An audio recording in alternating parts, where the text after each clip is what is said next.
ਕਾਰ ਦਾ ਵੀ ਸੰਸਾਰਿਕ ਜੀਵਨ ਨੂੰ ਜਿਹੜਾ ਸੁੱਖ ਹੈ ਸ਼ਾਂਤੀ ਨਹੀਂ ਦਿੰਦਾ। ਚਾਹੁੰਦੇ ਨੇ ਲੋਕ ਇੱਕ ਪਦਾਰਥ ਪ੍ਰਾਪਤ ਹੋਇਆ, ਥੋੜਾ ਜਿਹਾ ਸੁੱਖ ਹੋਇਆ, ਫਿਰ ਦੂਜਾ ਪਕੜ ਲੈਂਦੇ ਆ। ਹਰੇਕ ਦੀ ਇੱਛਾ ਤਾਂ ਹੈ ਸੁੱਖ ਦੀ ਹੈ, ਆਪਣੀ ਵੀ ਸਾਰਿਆਂ ਦੀ ਇੱਛਾ ਸੁੱਖ ਦੀ ਹੈ, ਪਰ ਸੁੱਖ ਆਪਾਂ ਇਹੋ ਜਿਹਾ ਚਾਹੁੰਦੇ ਹਾਂ ਵੀ ਜਿਹੜਾ ਮੁੜ ਕੇ ਸਾਡੇ ਕੋਲੋਂ ਜਾਵੇ ਨਾ। ਜਿਹੜਾ ਸੁੱਖ ਆਪਾਂ ਨੂੰ ਪ੍ਰਾਪਤ ਆ, ਇਹ ਜੇ ਪ੍ਰਾਪਤ ਵੀ ਹੋ ਜਾਂਦਾ ਆ, ਜੇ ਆਪਾਂ ਸੁੱਖ ਮਾਣਦੇ ਵੀ ਆ, ਇਹਦੇ ਖਤਮ ਹੋਣ ਦਾ ਡਰ ਨਾਲ ਹੀ ਤਿਆਰ ਹੋ ਜਾਂਦਾ। ਸੁੱਖ ਮਿਲਿਆ ਉਸੇ ਵੇਲੇ ਉਸ ਸੁੱਖ ਨੂੰ ਵੀ ਇਹ ਹੁਣ ਵੀ ਨਾ ਚਲਾ ਜਾਏ, ਹੁਣ ਵੀ ਨਾ ਚਲਾ ਜਾਏ। ਆਪਾਂ ਉਹ ਸੁੱਖ ਚਾਹੁੰਦੇ ਹਾਂ ਜਿਹੜਾ ਕਦੀ ਜਾਵੇ ਨਾ। ਗੁਰੂ ਅਰਜਨ ਦੇਵ ਸੱਚੇ ਪਾਤਸ਼ਾਹ ਮਹਾਰਾਜ ਜੀ ਕਿਰਪਾ ਕਰਦੇ ਆ ਵੀ ਇਹ ਜਿਹੜੇ ਸੁੱਖ ਤੁਹਾਨੂੰ ਦਿਖ ਰਹੇ ਆ, ਇਹ ਅਸਲ ਵਿੱਚ ਸੁੱਖ ਹੈ ਹੀ ਨਹੀਂ, ਇਹ ਸੁੱਖ ਦੀ ਛਾਇਆ ਹੈ। ਕਿਉਂਕਿ ਇਹ ਸਾਰੇ ਮਾਇਕ ਸੁੱਖ ਮਾਇਆ ਦੇ ਹਨ, ਅਤੇ ਮਾਇਆ ਕਿਸ ਦਾ ਨਾਮ ਹੈ? ਛਲ ਦਾ, ਕਪਟ ਦਾ ਨਾਂ ਆ। ਮਾਈ ਮਾਇਆ ਛਲ ਕਪਟ ਦਾ ਨਾਂ ਆ, ਧੋਖੇ ਦਾ ਨਾਂ ਆ। ਅਤੇ ਧੋਖੇ ਵਿੱਚ ਕੋਈ ਆ ਜਾਏ ਤਾਂ ਉਹਨੂੰ ਪਤਾ ਲੱਗ ਜਾਂਦਾ ਹੈ ਵੀ ਧੋਖਾ ਕੀ ਚੀਜ਼ ਹੁੰਦੀ ਹੈ। ਭਾਵੇਂ ਸਾਰਾ ਸੰਸਾਰ ਜੋ ਹੈ ਦਿਖਾਈ ਦੇ ਰਹੇ ਪਦਾਰਥ ਇੱਕ ਧੋਖਾ ਹੈ। ਉਹੀ ਸੱਚੇ ਪਾਤਸ਼ਾਹ ਆਪਾਂ ਨੂੰ ਅੱਜ ਬਚਨ ਕਰਦੇ ਆ ਵੀ ਨਾਚਾ ਰਾਜ ਸੁੱਖ ਮਿਸ਼ਟੰ। ਸਭ ਤੋਂ ਵੱਡਾ ਸੁੱਖ ਐਸ ਦੁਨੀਆ ਦਾ, ਜਿਹੜਾ ਐਸ ਬ੍ਰਹਿਮੰਡ ਦਾ, ਉਹ ਰਾਜ ਦਾ ਹੀ ਹੈ। ਰਾਜ ਤੋਂ ਵੱਡਾ ਹੋਰ ਕੋਈ ਸੁੱਖ ਨਹੀਂ ਹੋ ਸਕਦਾ। ਅਤੇ ਵੈਸੇ ਤਾਂ ਸਗਲ ਸ੍ਰਿਸ਼ਟ ਕੋ ਰਾਜਾ ਦੁਖੀਆ, ਰਾਜ ਸੁੱਖ ਨੂੰ ਵੀ ਸੁੱਖ ਨਹੀਂ ਗਿਣਿਆ ਮਹਾਰਾਜ ਜੀ ਨੇ। ਅਤੇ ਨਾਚਾ ਰਾਜ ਸੁੱਖ ਮਿਸ਼ਟੰ, ਜਿਹੜਾ ਰਾਜ ਦਾ ਸੁੱਖ ਹੈ ਉਹ ਮਿੱਠਾ ਨਹੀਂ ਹੈ, ਭਾਵ ਉਹ ਬਹੁਤ ਦੇਰ ਟਿਕਣ ਵਾਲਾ ਨਹੀਂ ਹੈ, ਸਹਿਜ ਨਹੀਂ ਹੈ। ਵੈਸੇ ਸੁੱਖ ਦਾ ਅਰਥ ਕੀ ਹੁੰਦਾ ਹੈ? ਸੁੱਖ ਕਹਿੰਦੇ ਕਿਹਨੂੰ? ਸੁੱਖ ਦਾ ਅਰਥ ਕੀ ਹੈ, ਦੁੱਖ ਦਾ ਅਰਥ ਕੀ ਹੈ? ਦੋ ਹੀ ਚੀਜ਼ਾਂ ਆ, ਸੁੱਖ ਅਤੇ ਦੁੱਖ। ਸ਼ਬਦ ਪੜ੍ਹ ਲੈਣੇ, ਸ਼ਬਦ ਸੁਣ ਲੈਣੇ ਅਲੱਗ ਚੀਜ਼ ਹੈ, ਬਸ ਉਸ ਸ਼ਬਦ ਨੂੰ ਅਨੁਭਵ ਕਰਨਾ। ਅਤੇ ਇੱਥੇ ਸੁੱਖ ਇੱਕ ਸ਼ਬਦ ਹੈ, ਉਸ ਸ਼ਬਦ ਦਾ ਅਰਥ ਕੀ ਹੈ? ਜਿਵੇਂ ਮੰਨ ਲਓ ਆਪਣੇ ਕੋਲ ਕੋਈ ਘੜਾ ਹੈ, ਘੜਾ, ਆਪਾਂ ਘੜਾ ਸ਼ਬਦ ਬੋਲਿਆ, ਅਤੇ ਘੜਾ ਸ਼ਬਦ ਹੈ, ਉਹਦਾ ਅਰਥ ਅਲੱਗ ਚੀਜ਼ ਹੈ। ਘੜੇ ਸ਼ਬਦ ਦਾ ਅਰਥ ਕੀ ਹੈ? ਜੋ ਆਪਣੇ ਸਾਹਮਣੇ ਇੱਕ ਮਿੱਟੀ ਦਾ ਬਣਿਆ ਹੋਇਆ ਪਾਤਰ ਹੈ, ਉਹ ਘੜੇ ਸ਼ਬਦ ਦਾ ਅਰਥ ਹੈ। ਅਤੇ ਆਪਾਂ ਘੜਾ ਘੜਾ ਕਹੀ ਜਾਈਏ ਤਾਂ ਪਾਣੀ ਨਹੀਂ ਕਿਤੋਂ ਲਿਆਂਦਾ ਜਾ ਸਕਦਾ। ਪਾਣੀ ਜੇ ਲਿਆਉਣਾ ਤਾਂ ਫਿਰ ਘੜੇ ਦਾ ਅਰਥ ਉਹ ਚਾਹੀਦਾ। ਇਸੇ ਪ੍ਰਕਾਰ ਸੁੱਖ ਅਤੇ ਦੁੱਖ ਇਹ ਸ਼ਬਦ ਆ। ਸੁੱਖ ਸੁੱਖ ਦੀ ਮਾਲਾ ਜਪਣ ਨਾਲ ਸੁੱਖ ਨਹੀਂ ਮਿਲਦਾ। ਅਤੇ ਸੁੱਖ ਦਾ ਅਰਥ ਕੀ ਹੈ? ਸੁੱਖ ਦਾ ਅਤੇ ਦੁੱਖ ਦਾ ਅਰਥ, ਸੁੱਖ ਅਤੇ ਦੁੱਖ ਸਾਡੇ ਮਨ ਦੀ ਇੱਕ ਬਿਰਤੀ ਹੈ। ਸਾਡੇ ਮਨ ਦੀ ਬਿਰਤੀ ਕਿਸੇ ਅਨੁਕੂਲ ਪਦਾਰਥ ਨੂੰ ਪ੍ਰਾਪਤ ਕਰਨ ਦੇ ਨਾਲ ਜਿਹੜੀ ਬਿਰਤੀ ਬਣਦੀ, ਅਨੁਭਵ ਹੁੰਦਾ ਹੈ, ਉਹਨੂੰ ਕਹਿੰਦੇ ਆ ਸੁੱਖ। ਅਤੇ ਪ੍ਰਤੀਕੂਲ ਪਦਾਰਥ, ਜਿਹੜਾ ਪਦਾਰਥ ਅਸੀਂ ਨਹੀਂ ਚਾਹੁੰਦੇ, ਉਸ ਪਦਾਰਥ ਦੀ ਪ੍ਰਾਪਤੀ ਹੋਣ ਦੇ ਨਾਲ ਜਿਹੜਾ ਅਹਿਸਾਸ ਹੁੰਦਾ, ਉਹਨੂੰ ਦੁੱਖ ਕਹਿੰਦੇ ਆ। ਅਹਿਸਾਸ ਹੀ ਹੈ ਨਾ, ਹੋਰ ਤਾਂ ਕੁਛ ਵੀ ਨਹੀਂ ਹੈ। ਅੱਜ ਆਪਾਂ ਸਾਰੇ ਹੀ ਕਸ਼ਟ ਵਿੱਚ ਹਾਂ, ਦੁੱਖ ਵਿੱਚ ਹਾਂ। ਅਹਿਸਾਸ ਹੀ ਹੋ ਰਿਹਾ ਨਾ, ਹੋਰ ਕੋਈ ਦੁੱਖ ਸਾਡੇ ਜ਼ਖਮ 'ਤੇ ਮਾਰਿਆ ਨਹੀਂ, ਕੁਛ ਲੱਗਾ ਤਾਂ ਹੈ ਨਹੀਂ। ਇਸ ਵੇਲੇ ਆਪਾਂ ਦੁੱਖ ਦਾ ਅਹਿਸਾਸ, ਅਨੁਭੂਤੀ ਹੋ ਰਹੀ ਹੈ, ਆਪਾਂ ਨੂੰ ਅਨੁਭਵ ਹੋ ਰਿਹਾ ਦੁੱਖ ਦਾ। ਇਸ ਕਰਕੇ ਦੁੱਖ ਕੋਈ ਬਾਹਰ ਨਹੀਂ ਹੈ, ਦੁੱਖ ਕੋਈ ਕਿਸੇ ਪਦਾਰਥ ਵਿੱਚ ਨਹੀਂ ਹੈ, ਸੁੱਖ ਕਿਸੇ ਪਦਾਰਥ ਵਿੱਚ ਨਹੀਂ ਹੈ, ਉਹ ਸਾਡੇ ਅੰਦਰ ਦੀ ਬ੍ਰਿਤੀ ਹੈ। ਪਰ ਜਿਹੜੇ ਪਦਾਰਥ ਕਰਕੇ ਸਾਨੂੰ ਮਹਿਸੂਸ ਹੁੰਦਾ ਹੈ ਨਾ, ਉਸ ਪਦਾਰਥ ਦਾ ਜੇ ਸੰਯੋਗ ਹੋ ਗਿਆ ਤੇ ਸੁੱਖ ਦੀ ਬਿਰਤੀ ਬਣਦੀ ਹੈ, ਵਿਯੋਗ ਹੋ ਗਿਆ ਤੇ ਦੁੱਖ ਦੀ ਬਿਰਤੀ ਬਣਦੀ ਹੈ। ਸਾਡੇ ਅੰਦਰ ਹੀ ਹੈ, ਦੋਨੋਂ ਬਾਹਰ ਨਹੀਂ ਹੈ। ਅਤੇ ਸੱਚੇ ਪਾਤਸ਼ਾਹ ਮਹਾਰਾਜ ਕਹਿੰਦੇ ਵੀ ਰਾਜ ਦਾ ਜਿਹੜਾ ਸੁੱਖ ਦਾ ਅਨੁਭਵ ਹੈ, ਰਾਜ ਪ੍ਰਾਪਤ ਕਰਨ ਤੋਂ ਬਾਅਦ ਜਿਹੜੀ ਅਨੁਭੂਤੀ ਹੈ ਨਾ, ਲੱਗਦੀ ਬਹੁਤ ਸੁਖੀ ਹੈ। ਨਾ ਉਹ ਵੀ ਕਹਿੰਦੇ ਨਹੀਂ, ਉਹ ਵੀ ਟਿਕਣ ਵਾਲਾ ਨਹੀਂ ਹੈ, ਉਹ ਵੀ ਸਥਿਰ ਨਹੀਂ ਹੈ। ਨਾ ਰਾਜ ਸੁੱਖ ਮਿਸ਼ਟੰ, ਉਹ ਮਿੱਠਾ ਨਹੀਂ, ਸਹਿਜ ਨਹੀਂ, ਪਵਿੱਤਰ ਨਹੀਂ ਹੈ। ਅਤੇ ਨਾ ਭੋਗ ਰਚ ਮਿਸ਼ਟੰ। ਹੁਣ ਭੋਗ ਜਿਹੜਾ ਆ, ਭੋਗ ਸਾਰੇ ਪਦਾਰਥ ਹਨ। ਭੋਗ ਦਾ ਅਰਥ ਕੀ ਹੈ? ਸੁੱਖ ਅਤੇ ਦੁੱਖ ਦਾ ਅਨੁਭਵ ਕਰਨਾ। ਸੁੱਖ ਦੁੱਖ ਅਨਿੱਤਰ ਸਾਖਸ਼ਾਤਕਾਰ, ਸੁੱਖ ਅਥਵਾ ਦੁੱਖ ਦਾ ਅਨੁਭਵ ਕਰਨਾ ਹੀ ਭੋਗ ਹੈ। ਹੋਰ ਕੋਈ ਭੋਗ ਕੋਈ ਚੀਜ਼ ਨਹੀਂ ਹੈ, ਸੁੱਖ ਅਤੇ ਦੁੱਖ ਦਾ ਅਨੁਭਵ ਕਰਨਾ ਹੀ ਭੋਗ ਹੈ। ਅਤੇ ਇਹ ਸੱਚੇ ਪਾਤਸ਼ਾਹ ਮਹਾਰਾਜ ਕਹਿੰਦੇ ਭਈ ਨਾ ਤਾਂ ਰਾਜ ਦਾ ਸੁੱਖ ਹੀ ਟਿਕਣ ਵਾਲਾ ਆ, ਨਾ ਹੀ ਭੋਗ ਦਾ ਜਿਹੜਾ ਸੁੱਖ ਹੈ ਉਹ ਸਥਿਰ ਰਹਿਣ ਵਾਲਾ ਆ। ਅਤੇ ਫਿਰ ਸਥਿਰ ਰਹਿਣ ਵਾਲੀ ਹੋਰ ਕੋਈ ਚੀਜ਼ ਹੋ ਸਕਦੀ ਹੈ? ਨਚ ਮਿਸ਼ਟੰ ਸੁਖ ਮਾਇਆ। ਫਿਰ ਕਹਿੰਦੇ ਵੀ ਮਾਇਆ ਦਾ ਜਿਹੜਾ ਧਨ ਦਾ ਜਿਹੜਾ ਸੁੱਖ ਹੈ ਉਹ ਮਿੱਠਾ ਆ, ਸਹਿਜ ਹੈ, ਪਵਿੱਤਰ ਹੈ। ਗੁਰੂ ਅਰਜਨ ਦੇਵ ਜੀ ਸੱਚੇ ਪਾਤਸ਼ਾਹ ਕਹਿੰਦੇ ਨਹੀਂ, ਉਹ ਵੀ ਟਿਕਣ ਵਾਲਾ ਨਹੀਂ ਹੈ। ਮਾਈ ਮਾਇਆ ਛਲ, ਉਹ ਕਿਹੋ ਜਿਹਾ ਸੁੱਖ ਹੈ, ਤ੍ਰਿਣ ਕੀ ਅਗਨ ਮੇਘ ਕੀ ਛਾਇਆ। ਇਹੋ ਜਿਹਾ ਸੁੱਖ ਹੈ ਜਿੰਨੇ ਕੁ ਕੱਖਾਂ ਦੀ ਅੱਗ ਦਾ ਟਾਈਮ ਹੈ, ਜਿੰਨਾ ਕੁ ਬੱਦਲਾਂ ਦੀ ਛਾਂ ਦਾ ਟਾਈਮ ਹੈ, ਇਹੋ ਜਿਹਾ ਹੀ ਆ ਉਹ। ਭਾਵ ਉਹ ਧੋਖਾ ਹੈ, ਉਹ ਰਹਿਣ ਵਾਲਾ ਨਹੀਂ ਹੈ। ਮਿਸ਼ਟੰ ਸਾਧ ਸੰਗ ਹਰ ਨਾਨਕ ਦਾਸ ਮਿਸ਼ਟੰ ਪ੍ਰਭ ਦਰਸ਼ਨੰ। ਤੇ ਫਿਰ ਕਹਿੰਦੇ ਮਹਾਰਾਜ ਜੀ ਕੋਈ ਐਸਾ ਸੁੱਖ ਵੀ ਹੈ ਜਿਹੜਾ ਪਵਿੱਤਰ, ਮਿੱਠਾ, ਸਹਿਜ, ਟਿਕਣ ਵਾਲਾ। ਤੇ ਸੱਚੇ ਪਾਤਸ਼ਾਹ ਮਹਾਰਾਜ ਕਹਿੰਦੇ ਮਿਸ਼ਟੰ ਸਾਧ ਸੰਗ ਹਰ ਨਾਨਕ। ਜੇ ਕੋਈ ਮਿੱਠੀ ਚੀਜ਼ ਹੈ, ਭਾਵ ਟਿਕਣ ਵਾਲੀ ਹੈ, ਰਹਿਣ ਵਾਲੀ ਹੈ, ਉਹ ਕੀ ਹੈ? ਸਾਧ ਸੰਗ ਹਰ, ਜਿਹੜਾ ਹਰੀ ਦਾ, ਪ੍ਰਮਾਤਮਾ ਦਾ ਜਿੱਥੇ ਚਿੰਤਨ ਹੋ ਰਿਹਾ, ਜਿਸ ਇਕੱਠ ਦੇ ਵਿੱਚ ਹਰੀ ਦੇ ਨਾਮ ਦੀ ਕਥਾ ਹੋ ਰਹੀ ਹੈ, ਹਰੀ ਦਾ ਨਾਮ ਸਿਮਰਨ ਹੋ ਰਿਹਾ, ਉਹ ਜਿਹੜਾ ਸੁੱਖ ਹੈ ਉਹ ਮਿੱਠਾ, ਸਹਿਜ ਹੈ, ਟਿਕਣ ਵਾਲਾ ਹੈ। ਦਾਸ ਜਿਹੜੇ ਉਹਦੇ ਵਿੱਚ ਬੈਠ ਕੇ, ਇੱਕ ਤੇ ਸਾਧ ਸੰਗ ਜਿਹੜਾ ਆ ਇਹ ਸੁਖੀ ਕਰਨ ਵਾਲਾ ਆ, ਇਹ ਸੁੱਖ ਦੇਣ ਵਾਲਾ ਆ। ਦੂਸਰਾ ਜਿਹੜੇ ਦਾਸ ਆ, ਸੇਵਕ, ਜਿਹੜੇ ਸਤ ਸੰਗ ਵਿੱਚ ਬੈਠਦੇ ਆ, ਦੋਨੇ ਹੀ ਸੁੱਖ ਹਨ। ਪ੍ਰਭੂ ਦੇ ਪਿਆਰਿਆਂ ਦੇ ਦਰਸ਼ਨ, ਤੇ ਜਿੱਥੇ ਪ੍ਰਭੂ ਦੇ ਪਿਆਰੇ ਬੈਠਦੇ ਉਹ ਸਥਾਨ ਵੀ ਪਵਿੱਤਰ ਹੈ। ਜਹ ਸਾਧੂ ਗੋਬਿੰਦ ਭਜਨ ਕੀਰਤਨ ਨਾਨਕ ਨੀਤ। ਕਿਉਂ ਉਹ ਪਵਿੱਤਰ ਹੈ? ਕਿਉਂ ਉਸ ਦੀ ਮਹਿਮਾ ਹੈ? ਇਹ ਗੁਰੂ ਗ੍ਰੰਥ ਸਾਹਿਬ ਸੱਚੇ ਪਾਤਸ਼ਾਹ ਕਹਿੰਦੇ ਨੇ ਭਈ ਉੱਥੇ ਤੇ ਧਰਮ ਰਾਜ ਵੀ ਡਰਦਾ ਆ। ਵੀ ਜਿੱਥੇ ਸਾਧੂਆਂ ਨੇ ਬੈਠ ਕੇ ਬੰਦਗੀ ਕੀਤੀ ਆ, ਰੱਬ ਦੇ ਪਿਆਰੇ ਇਬਾਦਤ ਕਰਦੇ ਆ, ਜੇ ਕਿਤੇ ਉੱਥੇ ਜਾਂਦੇ ਹੋ ਨਾ ਤੂੰ ਨਹਿ ਛੁੱਟ ਨਹੀਂ ਸਕਦੇ। ਇਸ ਕਰਕੇ ਜਿਹੜਾ ਸਾਧੂ ਦਾ ਸੰਗ ਹੈ ਨਾ, ਪ੍ਰਭੂ ਦੇ ਪਿਆਰਿਆਂ ਦਾ ਸੰਗ, ਮਿਸ਼ਟੰ ਮਿੱਠਾ ਹੈ, ਸਹਿਜ ਹੈ। ਤੇ ਦਾਸ ਜਿਹੜੇ ਪ੍ਰਭੂ ਦੇ ਪਿਆਰੇ ਆ, ਉਹਨਾਂ ਦਾ ਕੀ ਮਿੱਠਾ ਆ? ਦਾਸ ਮਿਸ਼ਟੰ ਪ੍ਰਭ ਦਰਸ਼ਨੰ।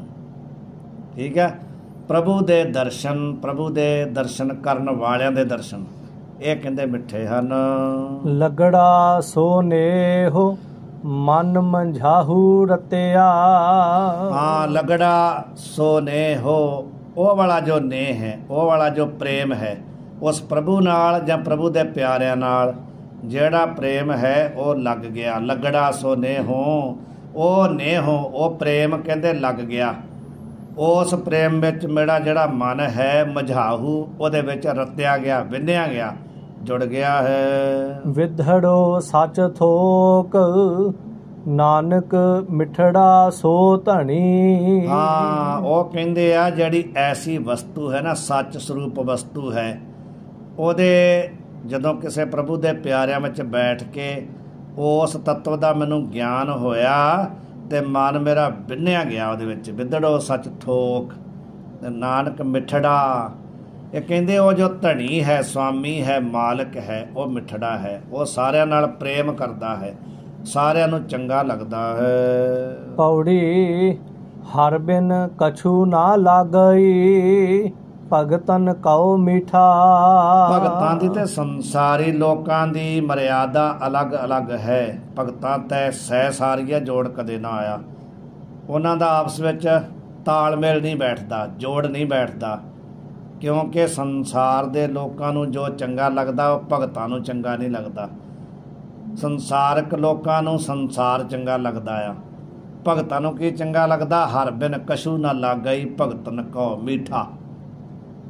ਉਹ ਕਹਿੰਦੇ ਸਭੇ ਵਸਤੂ ਕੌੜੀਆਂ, ਜਿਹੜੀ ਮਰਜ਼ੀ ਹੋਵੇ, ਭਾਵੇਂ ਦੁੱਧ ਆ, ਭਾਵੇਂ ਮਿੱਠਾ ਆ, ਸ਼ੱਕਰ, ਖੰਡ, ਨਿਵਾਤ, ਗੁੜ, ਇਹ ਚੀਜ਼ਾਂ ਮਿੱਠੀਆਂ ਮੰਨੀਆਂ ਨਾ ਸੰਸਾਰ ਦੇ ਲੋਕਾਂ ਨੇ।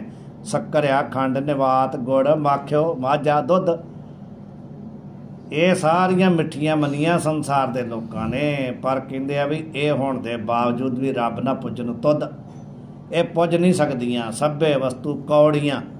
ਕਿਹੜੇ ਇਹ ਗੱਲ ਮਹਿਸੂਸ ਕਰਦੇ ਆ? ਤੇ ਕਹਿੰਦੇ ਆ ਭਗਤ, ਕਹਿੰਦੇ ਆ ਸੰਤ ਮਹਾਂਪੁਰਸ਼ ਜਗਿਆਸੂ, ਕਹਿੰਦੇ ਆ ਵੀ ਸੰਸਾਰ ਦੀਆਂ ਵਸਤੂਆਂ ਕੌੜੀਆਂ ਦਾ ਮਤਲਬ ਇਹਨਾਂ 'ਚ ਰਸ ਨਹੀਂ ਹੈ। ਕੌੜੀ ਆਪਾਂ ਕਦੋਂ ਲੱਗਦਾ ਜਿਹਦੇ 'ਚ ਆਪਾਂ ਨੂੰ ਰਸ ਨਹੀਂ ਆਉਂਦਾ, ਉਹਨੂੰ ਆਪਾਂ ਕੌੜੀ ਕਹਿੰਦੇ ਆ। ਤੇ ਇਹ ਸੰਸਾਰਕ ਵਸਤੂਆਂ ਵਿੱਚ ਉਹਨਾਂ ਨੂੰ ਰਸ ਨਹੀਂ ਆਉਂਦਾ, ਉਹ ਰਸ ਤੋਂ ਰਹਿਤ ਹੋ ਜਾਂਦੇ ਆ। ਬਾਕੀ ਸਾਰੇ ਲੋਕਾਂ ਨੂੰ ਰਸ ਆਉਂਦਾ ਆ, ਪਰ ਕਿਹਨਾਂ ਨੂੰ? ਜਿਨ੍ਹਾਂ ਨੇ ਰਾਰਾ ਰਸ ਨਿਰਸ ਕਰ ਜਾਂਦੇ ਆ, ਜਿਨ੍ਹਾਂ ਨੇ ਇਸ ਸੰਸਾਰ ਦੇ ਰਸ ਨੂੰ ਨਿਰਸ ਸਮਝ ਲਿਆ। ਜਦੋਂ ਸੰਸਾਰਕ ਪਦਾਰਥਾਂ ਦੇ ਵਿੱਚੋਂ ਰਸ ਆਉਣੋਂ ਹਟ ਜਾਏ, ਸਵਾਦ ਆਉਣੋਂ ਹਟ ਜਾਏ, ਜਿਹਨੂੰ ਹਟ ਜਾਏ, ਉਹਨੂੰ ਫਿਰ ਕੀ ਪ੍ਰਾਪਤ ਹੁੰਦਾ ਆ? ਹੋਏ ਨਿਰਸ ਸੋ ਰਸ ਪਹਿਚਾਨਿਆ।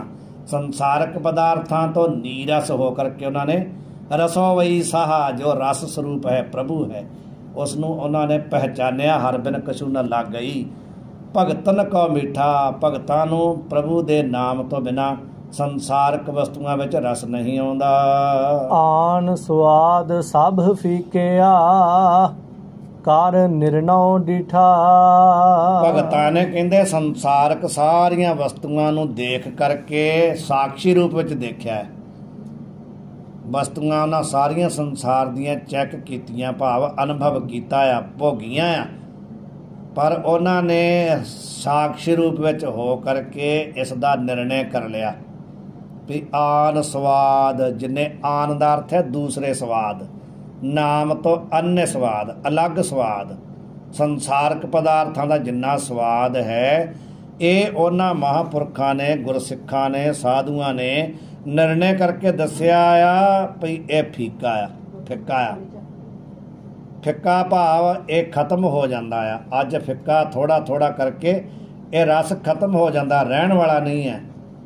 ਇਸ ਕਰਕੇ ਉਹਨਾਂ ਨਿਰਣੇ ਕਿੰਨੇ ਕੀਤਾ ਆ? ਜਿਹੜੇ ਭਗਤ ਆ, ਪ੍ਰਭੂ ਦੇ ਪਿਆਰੇ ਆ, ਉਹ ਕਹਿੰਦੇ ਆ ਵੀ ਇਹ ਸੰਸਾਰ ਦੀਆਂ ਵਸਤੂਆਂ ਦਾ ਰਸ ਫਿੱਕਾ ਹੈ, ਖਤਮ ਹੋਣ ਵਾਲਾ ਹੈ। ਅਗਿਆਨ ਭਰਮ ਦੁਖ ਕਟਿਆ ਗੁਰ ਭਏ ਬਸਿਠਾ। ਉਹ ਜਿਹੜੇ ਨਾਮ ਦੇ ਵਿੱਚ ਰੱਤੇ ਗਏ ਆ, ਜਿਨ੍ਹਾਂ ਨੂੰ ਨਾਮ ਵਿੱਚੋਂ ਸਵਾਦ ਆ ਗਿਆ, ਰਸ ਆ ਗਿਆ, ਰਾਮ ਰਸ ਪੀਆ ਰੇ, ਜਿਨ੍ਹਾਂ ਨੇ ਰਾਮ ਦਾ ਰਸ, ਨਾਮ ਦਾ ਰਸ ਪੀ ਲਿਆ, ਬਿਸਰ ਗਏ ਰਸ। ਔਰ ਉਹਨਾਂ ਦੇ ਦੂਸਰੇ ਜਿਹੜੇ ਰਸ ਆ ਨਾ, ਰਸ ਕਿਹੜੇ ਆ ਦੂਸਰੇ? ਰਸ ਸੋਇਨਾ, ਰਸ ਰੂਪਾ, ਕਾਮਣ, ਰਸ ਪਰਮਲ ਕੀ ਵਾਸ। ਇਹ ਸਾਰੇ ਜਿਹੜੇ ਆ ਸੋਨਾ ਚਾਂਦੀ ਇਤਿਆਦਿ ਜਿੰਨੇ ਰਸ ਆ ਨਾ, ਇਹ ਸੰਸਾਰਕ ਲੋਕੀ ਤੇ ਮੰਗਦੇ ਹੀ ਕਹਿੰਦੇ ਇਹੋ ਆ। ਕਿਨਹੀ ਬਣਜਿਆ ਕਾਂਸੀ ਤਾਂਬਾ, ਕਿਨਹੀ ਲੌਂਗ ਸੁਪਾਰੀ। ਇਹ ਲੋਕ ਸੰਸਾਰ ਦੇ ਕਹਿੰਦੇ ਇਹ ਵਪਾਰ ਕਰ ਰਹੇ ਆ, ਪਰ ਸੰਤੋਹ ਬਣਜਿਆ ਨਾਮ ਗੋਬਿੰਦ ਕਾ। ਉਹ ਕਿਹੜੇ ਆ? ਜਿਹੜੇ ਗੋਬਿੰਦ ਦੇ ਨਾਮ ਦੇ, ਹਰ ਕੇ ਨਾਮ ਕੇ ਵਪਾਰੀ, ਜਿਹੜੇ ਹਰੀ ਦੇ ਨਾਮ ਦੇ ਵਣਜਾਰੇ ਆ, ਉਹਨਾਂ ਨੇ ਖਰੀਦਿਆ ਆ। ਉਹਨਾਂ ਫਿਰ ਨਿਰਣੇ ਕਰਕੇ ਦੱਸਿਆ ਵੀ ਆਨ ਸਵਾਦ ਸਭ ਫੀਕਿਆ, ਸੰਸਾਰ ਦੇ ਸਵਾਦ ਸਾਰੇ ਫਿੱਕੇ ਹਨ। ਕਰ ਨਿਰਣੋ ਡੀਠਾ, ਦੇਖ ਕਰਕੇ ਅਨੁਭਵ ਕਰਕੇ ਨਿਰਣੇ ਕੀਤਾ ਹੈ। ਅਗਿਆਨ ਭਰਮ ਦੁਖ ਕਟਿਆ ਗੁਰ ਭਏ ਬਸਿਠਾ। ਅਗਿਆਨ ਭਰਮ ਦੁੱਖ ਕਟਿਆ। ਉਹਨਾਂ ਨੇ ਜਦੋਂ ਨੀਰਸ ਹੋ ਗਏ, ਪ੍ਰਭੂ ਦੇ ਨਾਮ ਦੇ ਰਸ ਵਿੱਚ ਰਤੇ ਗਏ, ਜਿਹੜੇ ਇਸ ਤਰ੍ਹਾਂ ਹੋ ਗਏ, ਉਹਨਾਂ ਦਾ ਅਗਿਆਨ ਭਰਮ ਦੁੱਖ ਕਟਿਆ। ਅਗਿਆਨ ਦੇ ਕਾਰਨ ਹੀ ਸੰਸਾਰ ਵਿੱਚੋਂ ਰਸ ਆ ਰਿਹਾ ਸੀ। ਜਦੋਂ ਅਗਿਆਨ ਖਤਮ ਹੋ ਗਿਆ ਤੇ ਅਗਿਆਨ ਦਾ ਕਾਰਜ ਵੀ ਖਤਮ ਹੋ ਗਿਆ, ਅਗਿਆਨ ਦੇ ਦੁਆਰਾ ਪੈਦਾ ਹੋਇਆ ਭਰਮ ਵੀ ਖਤਮ ਹੋ ਗਿਆ। ਇਹ ਸੰਸਾਰ ਕੀ ਹੈ? ਭਰਮ ਹੈ। ਇਹ ਭਰਮ ਦਾ ਹਨੇਰਾ ਹੈ, ਹੋਰ ਕੁਝ ਵੀ ਨਹੀਂ ਹੈ ਸੰਸਾਰ।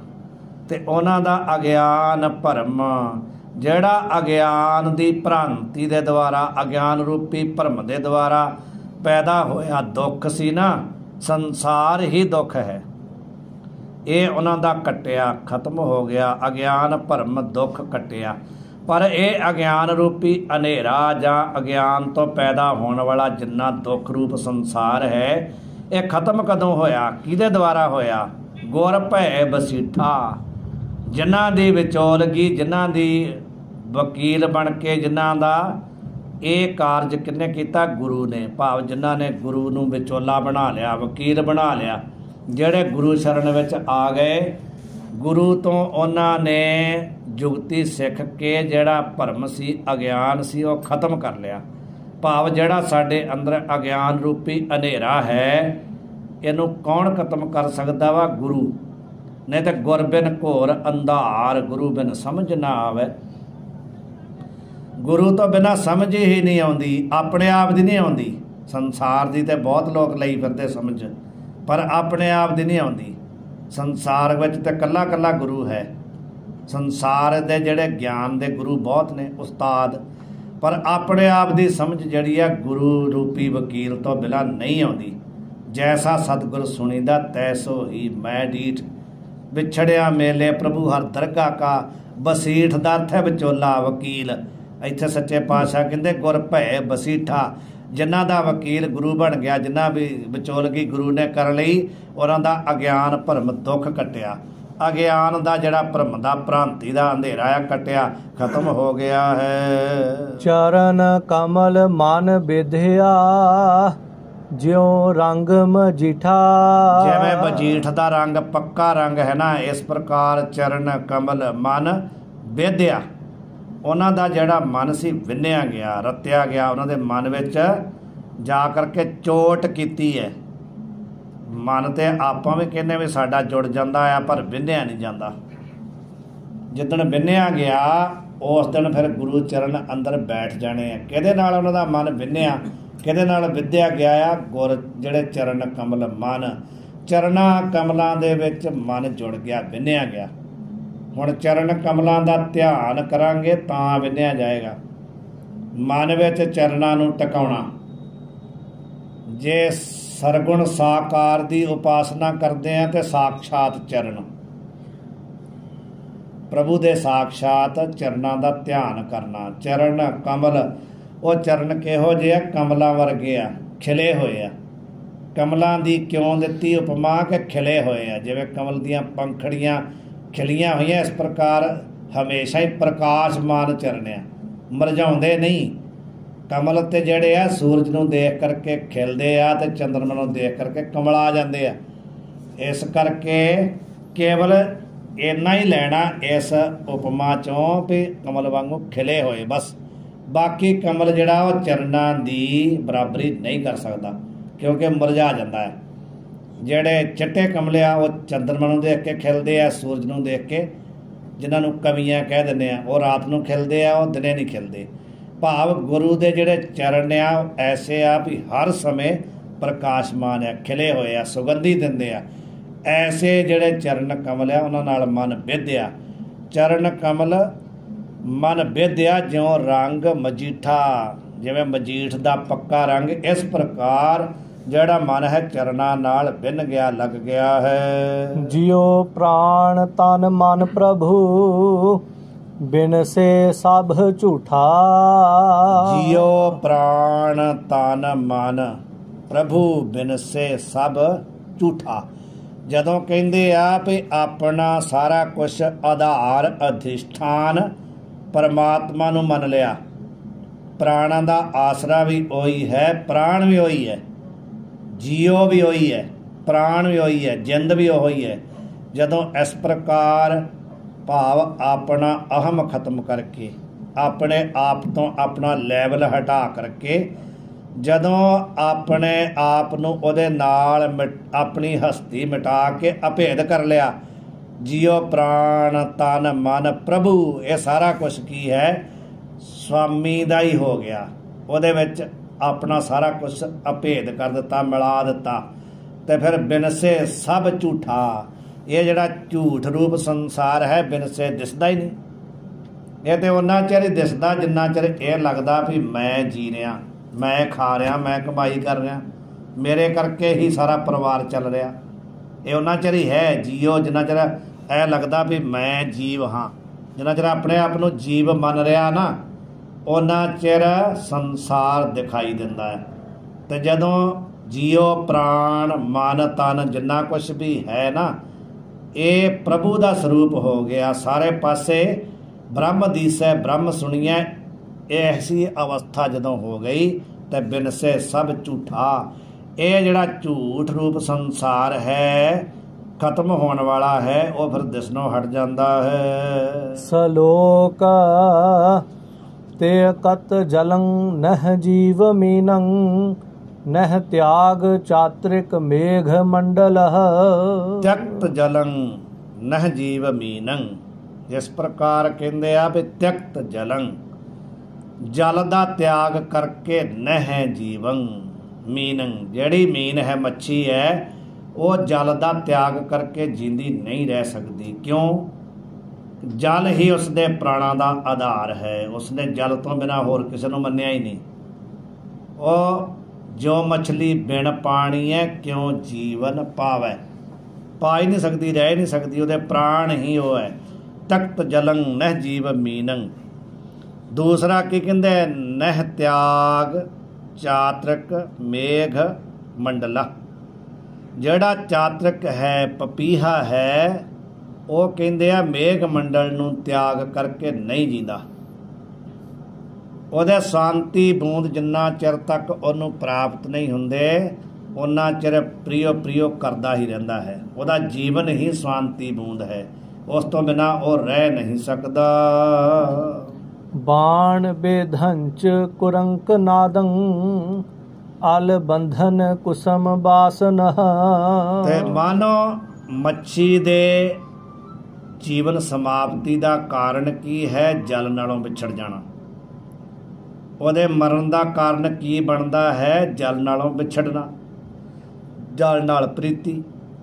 ਤੇ ਦੂਸਰਾ ਜਿਹੜਾ ਚਾਤ੍ਰਿਕ ਹੈ ਪਪੀਹਾ, ਉਹਦਾ ਵੀ ਜੀਵਨ ਮੇਘ ਦੇ ਨਾਲ ਹੈ। ਇੱਥੇ ਸਤਿਗੁਰੂ ਸੱਚੇ ਪਾਤਸ਼ਾਹ ਮਹਾਰਾਜ ਕਹਿੰਦੇ ਭਈ ਸੰਸਾਰਕ ਪਦਾਰਥਾਂ ਦੀ ਪ੍ਰੀਤੀ ਇੱਕ ਅੰਗੀ ਹੈ। ਮੱਛੀ ਤੇ ਜਲ ਨਾਲ ਪਿਆਰ ਕਰਦੀ ਹੈ, ਪਰ ਜਲ ਮੱਛੀ ਨਾਲ ਪਿਆਰ ਨਹੀਂ ਕਰਦਾ। ਮੱਛੀ ਜਲ ਵਿੱਚ ਹੈ ਤਾਂ ਵੀ ਫਰਕ ਨਹੀਂ, ਜੇ ਜਲ ਵਿੱਚੋਂ ਬਾਹਰ ਚਲ ਗਈ ਜਲ ਨੂੰ ਕੋਈ ਫਰਕ ਨਹੀਂ। ਇੱਕ ਅੰਗੀ ਪ੍ਰੀਤੀ ਹੈ ਤੇ ਇੱਕ ਅੰਗੀ ਪ੍ਰੀਤੀ ਜਿਹੜੀ ਆ ਦੁਖੀ ਕਰਦੀ ਹੈ। ਇਸ ਕਰਕੇ ਦੂਸਰੀ ਚਾਤ੍ਰਿਕ ਦੀ ਹੈ। ਚਾਤ੍ਰਿਕ ਨੂੰ ਫਰਕ ਪੈ ਰਿਹਾ ਪਰ ਬੱਦਲ ਨੂੰ ਕੋਈ ਫਰਕ ਨਹੀਂ ਪੈ ਰਿਹਾ। ਤੀਸਰਾ ਦ੍ਰਿਸ਼ਟਾਂਤ ਹੁਣ ਫਿਰ ਦੇ ਰਿਹਾ ਵੀ ਬਾਣ ਬੇਧੰਚ ਕੁਰੰਕ ਨਾਦੰ।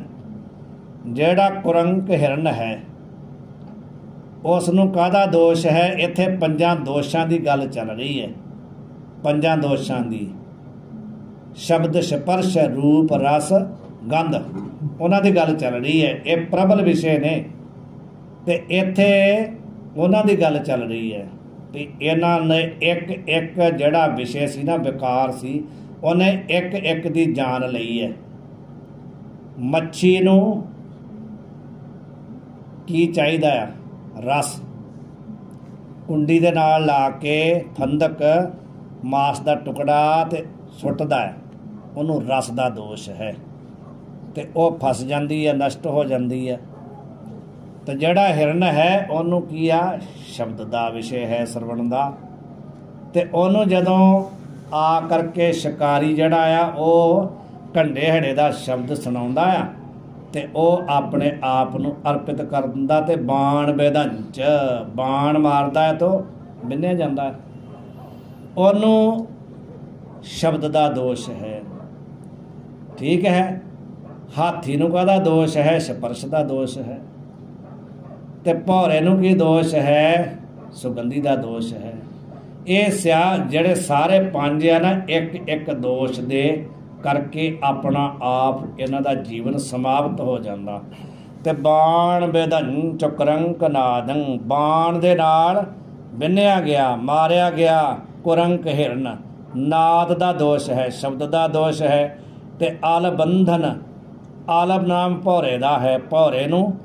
ਭੌਰੇ ਦੇ ਬੰਧਨ ਦਾ ਕਾਰਨ ਕੀ ਬਣਿਆ? ਕੁਸਮ ਵਾਸਨਾ, ਜਿਹੜੀ ਕੁਸਮ ਫੁੱਲ ਦੀ ਵਾਸ਼ਨਾ ਹੈ ਨਾ, ਸੁਗੰਧੀ, ਉਹ ਉਹਦਾ ਕਾਰਨ ਬਣਿਆ। ਸ਼ਬਦ ਸਪਰਸ਼ ਰੂਪ ਰਸ ਗੰਧ, ਗੰਧ ਉਹਦੇ ਜੀਵਨ ਸਮਾਪਤੀ ਦਾ ਕਾਰਨ ਬਣਿਆ। ਇਹ ਮ੍ਰਿਗ ਮੀਨ ਪਿਰੰਗ ਪਤੰਗ ਕੁੰਚਰ। ਸੱਚੇ ਪਾਤਸ਼ਾਹ ਕਹਿੰਦੇ ਆ ਵੀ ਇਹ ਪੰਜ ਜਿਹੜੇ ਆ, ਮ੍ਰਿਗ ਮੀਨ ਪਿਰੰਗ ਪਤੰਗ ਕੁੰਚਰ, ਏਕ ਦੋਖ ਵਿਨਾਸ਼, ਇਹਨਾਂ ਦੇ ਜੀਵਨ ਨਾਸ਼ ਦਾ ਕਾਰਨ ਇੱਕ ਇੱਕ ਦੋਸ਼ ਬਣਿਆ। ਤੇ ਪੰਜ ਦੋਖ ਅਸਾਧ ਜਾਮਹਿ ਤਾਕੀ ਕੇਤਕ ਆਸ, ਜਿਹਦੇ ਵਿੱਚ ਇਹ ਪੰਜ ਹਨ, ਉਹ ਵੀ ਅਸਾਧ ਦੇ ਰੋਗ ਜਿਨ੍ਹਾਂ ਦਾ ਕੋਈ ਇਲਾਜ ਹੀ ਨਹੀਂ ਹੈ। ਤਾਕੀ ਕੇਤਕ ਆਸ, ਉਸ ਜੀਵ ਦੀ ਆਸ ਕਿੰਨਾ ਕੁ ਚਿਰ ਕਰ ਸਕਦੇ ਹੋ ਭਈ ਉਹ ਬਚ ਜਾਏਗਾ? ਉਸ ਦੇ ਜੀਵਨ ਦਾ ਨਾਸ਼ ਦਾ ਕਾਰਨ ਇਹ ਪੰਜ ਬਣਨਗੇ। ਇੱਥੇ ਸੱਚੇ ਪਾਤਸ਼ਾਹ ਹੀ ਕਹਿੰਦੇ ਭਈ ਉਸ ਨੂੰ ਭੌਰੇ ਨੂੰ ਬੰਧਨ ਦਾ ਕਾਰਨ ਕੀ ਬਣਿਆ? ਸੁਗੰਧੀ ਬਣੀ। ਚਰਨ ਕਮਲ ਰਚੰਤ ਸੰਤਹ ਨਾਨਕ ਆਨ ਨਾ ਰੁਚਤੇ। ਹਾਂ, ਦੂਸਰਾ ਅਰਥ ਇਹ ਹੈ ਵੀ ਜਿਵੇਂ ਮੱਛੀ ਜਲ ਤੋਂ ਬਿਨਾਂ ਨਹੀਂ ਜਿਉਂਦੀ, ਜਿਵੇਂ ਹਿਰਨ ਜਿਹੜਾ ਆ ਇਹ ਘੰਡੇ ਹੜੇ ਦੇ ਸ਼ਬਦ ਤੋਂ ਬਿਨਾਂ ਰਹਿ ਨਹੀਂ ਸਕਦਾ, ਜਿਵੇਂ ਜਿਹੜਾ ਪਪੀਹਾ ਹੈ ਸਵਾਂਤੀ ਬੂਦ ਤੋਂ ਬਿਨਾਂ ਨਹੀਂ ਰਹਿ ਸਕਦਾ, ਉਹੀ ਦ੍ਰਿਸ਼ਟਾਂਤ ਸੱਚੇ ਪਾਤਸ਼ਾਹ ਕਹਿੰਦੇ ਨੇ ਭਈ ਉਸੇ ਪ੍ਰਕਾਰ ਜਿਹੜੇ ਮਹਾਤਮਾ ਹੈ ਨਾ, ਉਹਨਾਂ ਜਿਹੜੇ ਸੰਤ ਆ, ਜਿਹੜੇ ਗੁਰਸਿੱਖ ਆ, ਚਰਨ ਕਮਲ ਰਚੰਤ ਸੰਤ, ਜਿਹੜੇ ਸੰਤ ਆ ਗੁਰਸਿੱਖ ਆ ਉਹ ਚਰਨ ਕਮਲ ਰਚੰਤੀ, ਉਹ ਚਰਨਾਂ ਕਮਲਾਂ ਦੇ ਵਿੱਚ ਰਚੰਤ ਰਚ ਗਏ ਆ, ਅਭੇਦ ਹੋ ਗਏ ਆ। ਉਹ ਕਹਿੰਦੇ ਆ ਵੀ ਹਰ ਚਰਨ ਕਮਲ ਰਚੰਤ ਸੰਤ ਹੈ ਨਾਨਕ ਆਨ ਨਾ ਰੁਚਤੇ। ਰੁਚ ਦਾ ਅਰਥ ਹੈ ਰੁਚੀ, ਪ੍ਰੀਤੀ। ਸਾਡੀ ਜਿਹੜੀ ਪ੍ਰੀਤੀ ਆ ਉਹ ਇੱਕ ਥਾਂ ਤੇ ਹੀ ਬਣ ਸਕਦੀ ਆ, ਕਿਸੇ ਵੀ ਪਦਾਰਥ ਵਿੱਚ ਪ੍ਰੀਤੀ ਬਣੇ। ਜੇ ਸੰਸਾਰ ਵਿੱਚ ਬਣੇਗੀ ਫਿਰ ਨਿਰੰਕਾਰ ਵਿੱਚ ਨਹੀਂ ਬਣ ਸਕਦੀ, ਤੇ ਜਿਹਦੀ ਨਿਰੰਕਾਰ ਨਾਲ ਬਣ ਜਾਏ ਉਹਦੀ ਸੰਸਾਰ ਨਾਲ ਨਹੀਂ ਬਣ ਸਕਦੀ। ਕਹਿਣ ਤੋਂ ਭਾਵ ਹੈ ਕਿ ਇੱਕ ਸਮੇਂ ਇੱਕ ਹੀ ਬ੍ਰਿਤੀ ਬਣਦੀ ਹੈ, ਇੱਕ ਸਮੇਂ ਦੋ ਬ੍ਰਿਤੀਆਂ ਨਹੀਂ ਹੋ ਸਕਦੀਆਂ। ਕਦੀ ਇਸ ਤਰ੍ਹਾਂ ਅਨੁਭਵ ਕਰਕੇ ਦੇਖ ਲਓ ਵੀ ਲਾਗੇ ਕੀਰਤਨ ਹੋ ਰਿਹਾ ਤੇ ਤੁਸੀਂ ਬੈਠੇ ਕਹਿੰਦੇ ਵੀ ਸੁਖਮਨੀ ਸਾਹਿਬ ਦਾ ਪਾਠ ਕਰ ਰਹੇ ਆ, ਦੋ ਚੀਜ਼ਾਂ ਨਹੀਂ ਹੋ ਸਕਦੀਆਂ। ਵੀ ਕੀਰਤਨ ਵੀ ਸੁਣ ਰਹੇ ਹੋ ਤੇ ਪਾਠ ਵੀ ਕਰ ਰਹੇ ਹੋ, ਕੀਰਤਨ ਸੁਣ ਰਹੇ ਹੋ ਪਾਠ ਨੂੰ ਦੇਖ ਰਹੇ ਹੋ, ਪਾਠ ਹੋ ਨਹੀਂ ਰਿਹਾ, ਦੋ ਚੀਜ਼ਾਂ ਨਹੀਂ ਹੋ ਸਕਦੀਆਂ। ਇੱਕ ਸਮੇਂ ਇੱਕੋ ਹੀ ਬ੍ਰਿਤੀ ਬਣਦੀ ਹੈ, ਦੋ ਨਹੀਂ ਬਣ ਸਕਦੀਆਂ। ਹਾਂ ਹੈਣ ਵਿਰਲੇ ਨਾ ਹੀ ਘਣੇ, ਵੱਖਰੀ ਗੱਲ ਹੈ, ਕੋਈ ਮਹਾਂਪੁਰਸ਼ ਹੋ ਸਕਦੇ ਆ, ਪਰ ਆਪਣੀ ਆਮ ਜੀਵਾਂ ਦੀ ਗੱਲ ਹੈ ਵੀ ਆਪਾਂ ਦੋ ਕੰਮ ਨਹੀਂ ਕਰ ਸਕਦੇ, ਇੱਕ ਸਮੇਂ ਇੱਕ ਹੀ ਧਿਆਨ ਰਹੇਗਾ। ਜੇ ਪਾਠ ਕਰੋਗੇ ਕੀਰਤਨ ਨਹੀਂ ਸੁਣੇਗਾ, ਜੇ ਕੀਰਤਨ ਸੁਣੇਗਾ ਪਾਠ ਨਹੀਂ ਹੋਏਗਾ। ਪਰ ਆਪਾਂ ਦੋਨੋਂ ਕਰਦੇ ਨਾ ਬੈਠ ਕੇ, ਉੱਥੇ ਵਿਸ਼ੇਸ਼ ਕਰਕੇ ਗੁਟਕਾ ਲੈ ਕੇ ਬੈਠਦੇ ਜਿੱਥੇ ਕੀਰਤਨ ਹੋ ਰਿਹਾ ਹੋਵੇ ਜਾਂ ਕਥਾ ਹੋ ਰਹੀ ਹੋਵੇ, ਦੋ ਚੀਜ਼ਾਂ ਨਹੀਂ ਹੋ ਸਕਦੀਆਂ। ਇੱਥੇ ਸਪਸ਼ਟ ਕਰ ਰਿਹਾ ਵੀ ਚਰਨ ਕਮਲ ਜਿਹੜੇ ਆ ਉਹਦੇ ਵਿੱਚ ਬਿੰਨੇ ਗਏ ਆ ਤੇ ਆਨ ਨਾ ਰੁਚਤੇ, ਦੂਸਰੇ ਵਿੱਚ ਉਹਨਾਂ ਦੀ ਰੁਚੀ ਨਹੀਂ ਬਣਦੀ। ਉਹਨਾਂ ਦੀ ਰੁਚੀ ਬਣ ਗਈ ਚਰਨਾਂ ਕਮਲਾਂ ਦੇ ਵਿੱਚ, ਤੇ ਹੁਣ ਉਹਨਾਂ ਦੀ ਸੰਸਾਰ ਵਿੱਚ ਰੁਚੀ ਨਹੀਂ ਬਣ ਸਕਦੀ। ਮੁਖ ਦੇਖਾਊ ਪਲਕ ਛੱਡ ਆਨ ਨਾ ਦੇਊ ਚੇਤ। ਹੁਣ ਸੱਚੇ ਪਾਤਸ਼ਾਹ ਕਹਿੰਦੇ ਭਈ ਆਪ ਜੀ ਦਾ ਜਿਹੜਾ ਦਰਸ਼ਨ ਹੈ ਨਾ, ਇਸ ਦਰਸ਼ਨ ਨੂੰ ਛੱਡ ਕਰਕੇ ਮੈਂ ਪਲਕ ਮਾਤਰ ਵੀ ਨਹੀਂ ਜੀਂਦਾ। ਜਦੀ ਤੁਹਾਡੇ ਦਰਸ਼ਨ ਹੋ ਰਹੇ ਆ ਜਾਂ ਤੁਹਾਡਾ ਨਾਮ ਸਿਮਰਨ ਹੋ ਰਿਹਾ ਤੇ ਮੇਰਾ ਜੀਵਨ ਹੈ, ਨਹੀਂ ਤੇ ਇਹਨਾਂ ਨੂੰ ਛੱਡ ਕਰਕੇ ਕਹਿੰਦੇ ਆ ਜਾਂ ਆਨ ਨਾ ਦੇਊ ਚਿੱਤ, ਮੇਰਾ ਜਿਹੜਾ ਚਿੱਤ ਹੈ ਹੋਰ ਕਿਤੇ ਟਿਕਦਾ ਹੀ ਨਹੀਂ, ਹੋਰ ਕਿਤੇ ਲੱਗਦਾ ਹੀ ਨਹੀਂ। ਤੁਹਾਡੇ ਦਰਸ਼ਨਾਂ ਵਰਗਾ ਹੋਰ ਕੋਈ ਦਰਸ਼ਨ ਨਹੀਂ ਹੈ। ਤੁਹਾਡੇ ਹੀ ਦਰਸ਼ਨ ਜਿਹੜੇ ਆ ਇਹ ਸੰਸਾਰ ਦੇ ਦਰਸ਼ਨ ਆ, ਤੁਹਾਡੇ ਦਰਸ਼ਨਾਂ ਵਿੱਚ ਹੀ ਸਾਰਾ ਸੰਸਾਰ ਹੈ, ਕਿਉਂਕਿ ਤੁਸੀਂ ਵਿਆਪਕ ਹੋ। ਪਰਮਾਤਮਾ ਦਾ ਜਿਹੜਾ ਦਰਸ਼ਨ ਹੈ ਉਹ ਕੋਈ ਵਿਸ਼ੇਸ਼ ਥਾਂ ਨਹੀਂ ਹੈ, ਵਿਸ਼ੇਸ਼ ਜਗ੍ਹਾ ਨਹੀਂ ਹੈ। ਹਾਂ ਜਿਹੜਾ ਸਾਧਕ ਹੈ ਜਿਹਨੇ ਸ਼ੁਰੂਆਤ ਕੀਤੀ ਹੈ ਉਹਦੇ ਵਾਸਤੇ ਤੇ ਵਿਸ਼ੇਸ਼ ਹੈ। ਜੇ ਉਹਨੇ ਮੂਰਤੀ 'ਚੋਂ ਦਰਸ਼ਨ ਕਰਨੇ ਸ਼ੁਰੂ ਕੀਤੇ ਉਹਦੇ ਵਾਸਤੇ ਮੂਰਤੀ ਵਿਸ਼ੇਸ਼ ਹੈ। ਜੇ ਉਹਨੇ ਗ੍ਰੰਥ ਵਿੱਚੋਂ ਦਰਸ਼ਨ ਕਰਨੇ ਸ਼ੁਰੂ ਕੀਤੇ ਆ ਤੇ ਉਹਦੇ ਵਾਸਤੇ। ਪਰ ਜੇ ਕਿਸੇ ਨੇ ਇਹਨਾਂ ਤੋਂ ਉੱਪਰ ਬਿਰਤੀ ਜਿਸ ਦੀ ਉੱਠ ਗਈ ਹੈ, ਉਹ ਹੁਣ ਕਿੱਥੇ ਦਰਸ਼ਨ ਕਰ ਰਿਹਾ ਹੈ, ਉਸ ਨੂੰ ਕਿੱਥੇ ਪਤਾ ਚੱਲਦਾ, ਉਹਨੂੰ ਕਿੱਥੇ ਅਹਿਸਾਸ ਹੋ ਰਿਹਾ। ਉਹਨੂੰ ਹਰੇਕ ਜੋ ਵੀ ਦਿਖਾਈ ਦੇ ਰਹੀ ਹੈ ਨਾ, ਉਹ ਕਹਿੰਦਾ ਸਭੈ ਘਟ ਰਾਮ ਬੋਲੇ। ਉਹਨੂੰ ਕੋਈ ਵੀ ਆਵਾਜ਼ ਸੁਣਾਈ ਪੈਂਦੀ ਆ ਤੇ ਉਹਨੂੰ ਕੇਵਲ ਪਰਮਾਤਮਾ ਦੀ ਹੀ ਆਵਾਜ਼ ਸੁਣਾਈ ਪੈਂਦੀ ਹੈ। ਇਸ ਕਰਕੇ ਕਹਿੰਦੇ ਸੱਚੇ ਪਾਤਸ਼ਾਹ ਕਿ ਮੇਰਾ ਚਿੱਤ ਤੁਹਾਨੂੰ ਛੱਡ ਕੇ ਹੋਰ ਕਿਤੇ ਨਹੀਂ ਟਿਕਦਾ। ਜੀਵਨ ਸੰਗਮ ਤਿਸ ਧਾਣੀ ਹਰ ਨਾਨਕ ਸੰਤਾਂ ਮਿਤ। ਜੀਵਨ ਸੰਗਮ ਤਿਸ ਧਣੀ, ਸੰਗਮ ਦਾ ਅਰਥ ਹੈ ਸੰਬੰਧ। ਉਹ ਜੋ ਧਣੀ ਹੈ, ਮਾਲਕ ਹੈ, ਉਸ ਦਾ ਸੰਗ ਕਰਕੇ ਤੇ ਜੀਵਨ ਹੈ ਕਿਹਨਾਂ ਦਾ? ਪ੍ਰਭੂ ਦੇ ਪਿਆਰਿਆਂ ਦਾ। ਉਹ ਕਹਿੰਦੇ ਭਈ ਆਖਾਂ ਜੀਵਾ ਵਿਸਰੈ ਮਰ ਜਾਓ, ਉਹਨਾਂ ਨੂੰ ਜੀਣਾ ਹੀ ਨਹੀਂ ਰਹਿੰਦਾ। ਜੇ ਕਹਿੰਦੇ ਮੈਂ ਜੀਂਦਾ ਹਾਂ ਤੇ ਤੇਰਾ ਨਾਮ ਜਿੰਨਾ ਚਿਰ ਚੱਲਦਾ ਉਹਨਾਂ ਚਿਰ ਹੀ, ਭਾਵ ਤੁਹਾਡਾ ਜਿਹੜਾ ਸੰਗਮ ਹੈ, ਤੁਹਾਡਾ ਜਿਹੜਾ ਸੰਗਮ ਦਾ ਅਰਥ ਹੈ ਮਿਲਾਪ। ਜੀਵਨ ਸੰਗਮ, ਸੰਗਮ ਦਾ ਅਰਥ ਕੀ ਹੈ? सम्यक प्रकारेण मिलना। सम्यक प्रकार अच्छी तरह मिलना। मिलन का अर्थ संसार वर्गा नहीं है भी जफ्फी पा के दो आदमी मिल रहे, इस तरह का नहीं है। उस दे नाल मेल का दर्शन है अभेद होना, अपना आप खत्म करना। जदों उहदे नाल संगम हो गया, मिलाप हो गया, तो यह जिहड़ा संसारक जीवन है ये जीवन नहीं रहेगा। जो कुछ दिखाई दे रहा ये दिखाई इस तरह नहीं देगा, अलग अलग दिखाई नहीं देगा, सब जगह इको ही दिखाई देगा। तो जीवन संगम तिस धनी, वो धनी जो मालक है, स्वामी है, उस दे संगम मिलाप ही उन्हां दा जीवन है। ऐसे जड़े महात्मा हर नानक संतां मित, जो संत ने प्रभु दे प्यारे उन्हां दा मित्र प्रभु है, उस दे नाल संगम, उस दे नाल मिलाप ही उन्हां दा जीवन है। उस तो बिना वो अपना जीवन ही नहीं मनदे। पौड़ी ज्यों मछली बिन पानी है, क्यों जीवन पावै। ਜਿਹੜਾ श्लोक आपां विचारिया ना, श्लोक दी ही व्याख्या है, होर दृढ़ करवा रहे सच्चे पातशाह। पहला उन्होंने आपां नूं दृष्टांत दिता सूत्र मात्र, तख्त जलंग नह जीव मीनंग। ਉਹਦਾ ही अर्थ सच्चे पातशाह दृढ़ करवा रहा है कि जो मछली बिन पानी है, तख्त जलंग नह जीव मीनंग। पहला में वही अर्थ सी, सच्चे पातशाह नूं दृढ़ करवा रहा है भी जिहड़ी मछली है, ज्यों दा अर्थ है जिवें, जथा, जिवें जिहड़ी मछली है। इत्थे महात्मा दी, गुरसिखां दी, प्रभु दे प्यारिਆਂ दी उस्तत करदे सच्चे पातशाह। जे किसे नूं आपां किसे दी महिमा सुनाउणी होवे ते उस नूं आपां नूं पक्किया करन वास्ते दृष्टांत देना पैंदा, युक्ति दसनी पैंदी है। ਜਿਹੜੇ प्रभु दे प्यारे आ उन्हां दी इत्थे सच्चे पातशाह ने महिमा करनी आ कि त्यों संत जना हर प्रीत है। यह सिद्ध करना भी संतां दी प्रीति इस प्रकार दी है। किस प्रकार दी है? ज्यों मछली बिन पानी है, क्यों जीवन पावै। पानी तो बिना जिवें मछली जिहड़ी है वो रह नहीं सकती, भाव उसकी प्रीति जिवें कि पानी नाल है। ये दृष्टांत है, दृष्टांत का एक हिस्सा ग्रहण किया जाता है, पूरा दृष्टांत नहीं। मैं पहला बेनती की है, मछली ते जल की प्रीति का फर्क है। जल जिहड़ा मछली नाल प्रीति नहीं करता, मछली कर रही है, पर संतां दी ते प्रभु दे नाल जिहड़ी प्रीति है वो इस तरह की नहीं है। जिहड़ा प्रभु बंदगी करने वाला भगत है ना, जे वो प्रीति करदा आ, वो अपने मालक तो बिना होर किसी नूं नहीं देखदा, तो फिर वो जिहड़ा मालक है उसकी प्रीति किहो जी है। वो तो जदों प्रीति करने वाले दी एहसास करना होवे, अनुभव करना होवे, ते बचन है कि पाछे लागो हर फिरै, कहत कबीर कबीर। वो अपने प्यारिਆਂ ਦੇ ਨਾਲ ਜਦੋਂ ਬੰਦਗੀ ਕਰਦਾ ਤੇ ਉਹਨਾਂ ਦੇ ਪਿੱਛੇ ਪਿੱਛੇ ਆਉਂਦਾ ਹੈ। ਉਹਦੀ ਪ੍ਰੀਤੀ ਦੇਖੋ, ਜਿੱਥੇ ਵੀ ਉਹ ਆਰਾਧਨ ਕਰਦੇ ਉੱਥੇ ਖੜਾ ਹੋ ਜਾਂਦਾ। ਉਹ ਉਹਨਾਂ ਤੋਂ ਬਿਨਾ ਉਹਦਾ ਵੀ ਜੀਵਨ ਨਹੀਂ ਹੈ। ਜਦੀ ਸੰਸਾਰਕ ਤਲ ਤੇ ਦੇਖਿਆ ਜਾਏ ਤੇ ਫਿਰ ਉਹ ਆਪਣੇ ਪਿਆਰਿਆਂ ਦੇ ਨਾਲ ਅਭੇਦ ਹੋਇਆ ਰਹਿੰਦਾ ਹੈ। ਇਹ ਦੋ ਅੰਗੀ ਪ੍ਰੀਤੀ ਭਾਵ ਇੱਕੋ ਜਿਹੀ ਪ੍ਰੀਤੀ ਹੈ। ਇੱਥੇ ਕਹਿੰਦੇ ਜਿਵੇਂ ਮਛਲੀ ਜਿਹੜੀ ਉਹ ਪਾਣੀ ਤੋਂ ਬਿਨਾ नहीं रह सकती।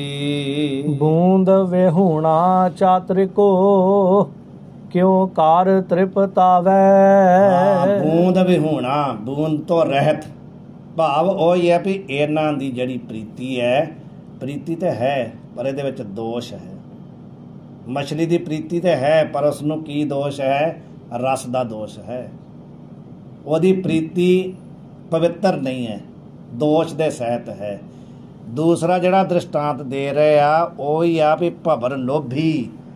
भवर नूं प्रीति तो है सुगंधी नाल, पर दोष है कादा? लोभ दा, लोभ दा दोष है ना। भवर लोभी कादा? कुसुमबास का फुल दी बाशना दा लोभी है। ते वो जिहड़ा लोभ है, उस लोभ दे कारण की होया कि वो मिलते गया, जा करके उन्हें प्राप्तता हो गई है। मिल आप बंधावे पर उहदे बंधन का कारण बन गया। जिहड़ा लोभ है जां जिहड़ा उहनूं सुगंधी बाशना का जिहड़ा गंध का दोष है, वो उहदे बंधन का कारण बनया, क्योंकि बेकारी है प्रीति। प्रीति तो है पर अंदर दोष है, बेकार है, पवित्र नहीं है प्रीति। इस करके कहते बूंद भी होना चातरिको। बूंद तो रहत जिहड़ा चातरिक है क्यों कर तृप्तावै, ਉਹਨੂੰ ਕਹਿੰਦੇ ਤ੍ਰਿਪਤੀ ਨਹੀਂ ਹੁੰਦੀ। ਜਿਵੇਂ ਉਸੇ ਪ੍ਰਕਾਰ ਜਿਹੜੇ ਪ੍ਰਭੂ ਦੇ ਬੰਦਗੀ ਕਰਨ ਵਾਲੇ ਆ ਨਾ, ਉਹ ਜਿੰਨਾ ਚਿਰ ਦਰਸ਼ਨ ਨਹੀਂ ਹੁੰਦਾ ਉਹਨਾਂ ਚਿਰ ਉਹਨਾਂ ਦੀ ਤ੍ਰਿਪਤੀ ਨਹੀਂ ਹੁੰਦੀ। ਨਾਦ ਕੁਰੰਕਹਿ ਵਿਧਿਆ ਸਨਮੁਖ ਉਠ ਧਾਵੈ। ਕੁਰੰਕ ਹਿਰਨ ਨੂੰ ਕਹਿੰਦੇ ਨਾਦ ਦੇ ਕਰਕੇ ਆਪਣਾ ਆਪ ਬਣਾਉਣਾ ਪਿਆ, ਮਰਨਾ ਪਿਆ, ਬਿੰਨਿਆ ਗਿਆ। ਉਹ ਬਾਣ ਦੇ ਸਾਹਮਣੇ ਹੋ ਗਿਆ। ਸਨਮੁਖ ਉਠ ਧਾਵੈ, ਉਸ ਨੂੰ ਸ਼ਬਦ ਦੇ ਦੋਸ਼ ਨੇ ਇੰਨਾ ਬੰਨ ਲਿਆ ਕਿ ਉਹ ਆਪਣਾ ਆਪ ਦੌੜ ਕੇ ਅਰਪਣ ਕਰਦਾ ਆ। ਇਹ ਉਹਨੂੰ ਸ਼ਬਦ ਦੇ ਦੋਸ਼ ਦੇ ਕਾਰਨ ਹੋਇਆ। ਭਵਰ ਲੋਭੀ ਕੁਸਮ ਬਾਸ ਕਾ ਮਿਲ ਆਪ ਬੰਧਾਵੈ। ਜਿਹੜਾ ਭਵਰ ਹੈ ਉਹ ਲੋਭੀ ਹੈ, ਉਹਨੂੰ ਬਾਸਨਾ ਦਾ ਦੋਸ਼ ਹੈ ਤੇ ਉਹ ਆਪ ਬਣਾ ਲੈਂਦਾ। ਦੂਸਰਾ ਇਹ ਅਰਥ ਹੈ ਵੀ ਜਿਵੇਂ ਇਹ ਜਿਹੜੇ ਜੀਵ ਹੈ ਇਹ ਪ੍ਰੀਤੀ ਦੇ ਕਾਰਨ ਸੰਸਾਰ ਭੁੱਲ ਜਾਂਦੇ ਆ। ਮੱਛੀ ਵੀ ਭੁੱਲ ਜਾਂਦੀ ਹੈ, ਜਿਹੜਾ ਪਪੀਹਾ ਉਹ ਵੀ ਭੁੱਲ ਜਾਂਦਾ ਆ, ਤੇ ਜਿਹੜਾ ਲੋਭੀ ਜਿਹੜਾ ਭਵਰ ਹੈ ਉਹ ਵੀ ਭੁੱਲ ਜਾਂਦਾ। ਉਹਨੂੰ ਸੰਸਾਰ ਫਿਰ ਦਿਸਦਾ ਹੀ ਨਹੀਂ। ਉਹ ਕੇਵਲ ਆਪਣੇ ਪ੍ਰੀਤੀ ਜਿਹੜਾ ਉਹਦਾ ਪ੍ਰੀਤਮ ਹੈ, ਕੇਵਲ ਆਪਣੇ ਪ੍ਰੀਤਮ ਨੂੰ ਹੀ ਆਪਣੇ ਜੇਨ ਵਿੱਚ ਰੱਖਦੇ ਆ।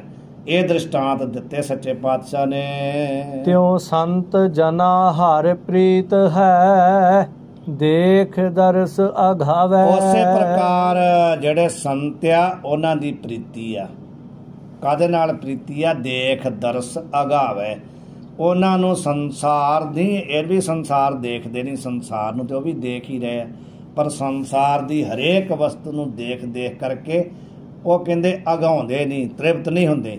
ਪਹਿਲਾਂ ਹੀ ਸੱਚੇ ਪਾਤਸ਼ਾਹ ਨੇ ਪਿੱਛੇ ਸ਼ਲੋਕ ਵਿੱਚ ਦੱਸਿਆ ਸੀ ਕਿ ਉਹਨਾਂ ਨੇ ਸੰਸਾਰ ਨੂੰ ਦੇਖਿਆ ਚੰਗੀ ਤਰ੍ਹਾਂ, ਪਰ ਹੋਇਆ ਕਿ ਉਹਨਾਂ ਨੇ ਸੰਸਾਰ ਨੂੰ ਦੇਖ ਕਰਕੇ ਇਹ ਨਿਰਣੈ ਕੀਤਾ ਭਈ ਇਹ ਆਨ ਸਵਾਦ ਸਭ ਫੀਕਿਆ।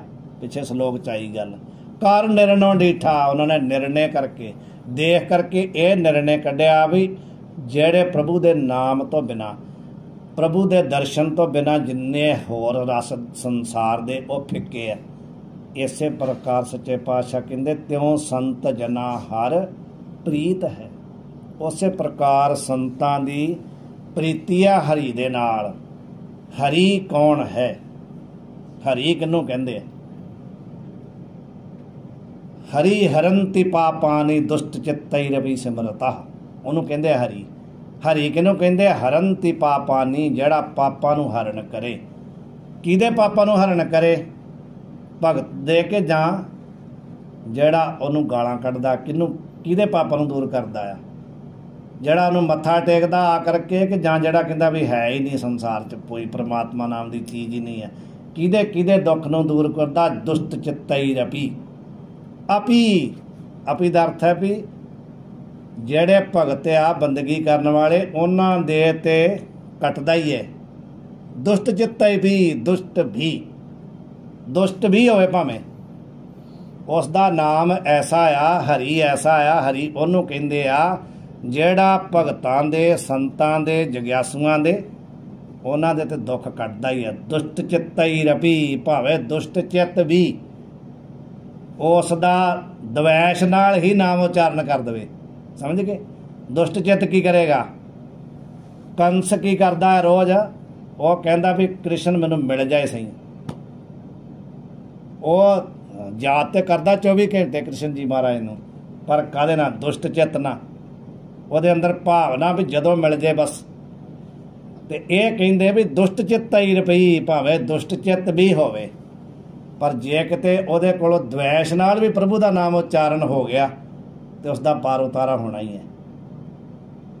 ਹੋਇਆ ਨਾ। ਜਿਨ੍ਹਾਂ ਨੇ ਰਾਵਣ ਹੈ, ਕੰਸ ਹੈ, ਜਿੰਨੇ ਵੀ ਆ, ਕਿੰਨੇ ਵੀ ਦ੍ਰਿਸ਼ਟਾਂਤ ਲੈ ਲਓ, ਉਹਨਾਂ ਸਾਰਿਆਂ ਦਾ ਨਿਸਤਾਰਾ।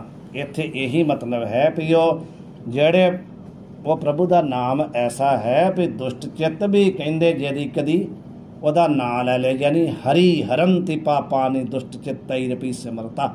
ਕਹਿੰਦੇ ਇਸ ਪ੍ਰਕਾਰ ਨਾਸ਼ ਕਰਦਾ ਵੀ ਜਿਵੇਂ ਅਗਨੀ ਹੈ ਨਾ, ਅਗਨੀ ਦੇ ਕੋਲ ਭਾਵੇਂ ਕੋਈ ਸੁਭਾਏ ਅਭਾਏ ਜੋ ਨਿਕਟ ਆਵੇ, ਠੀਕ ਹੈ, ਕੋਈ ਵੀ ਜਿਹੜਾ ਉਹਨੂੰ ਜਾਣਦਾ ਆ ਵੀ ਇਹ ਸਾੜਦੀ ਆ, ਉਹ ਕੋਲ ਆ ਜਾਏ। ਜਿਹੜਾ ਨਹੀਂ ਜਾਣਦਾ, ਭਾਵੇਂ ਉਹਨੂੰ ਬੱਚਾ ਹੱਥ ਪਾ ਲੇ, ਭਾਵੇਂ ਸਿਆਣਾ ਉਹਦੇ 'ਚ ਹੱਥ ਪਾ ਲੇ, ਉਹਦਾ ਕੀ ਹੈ?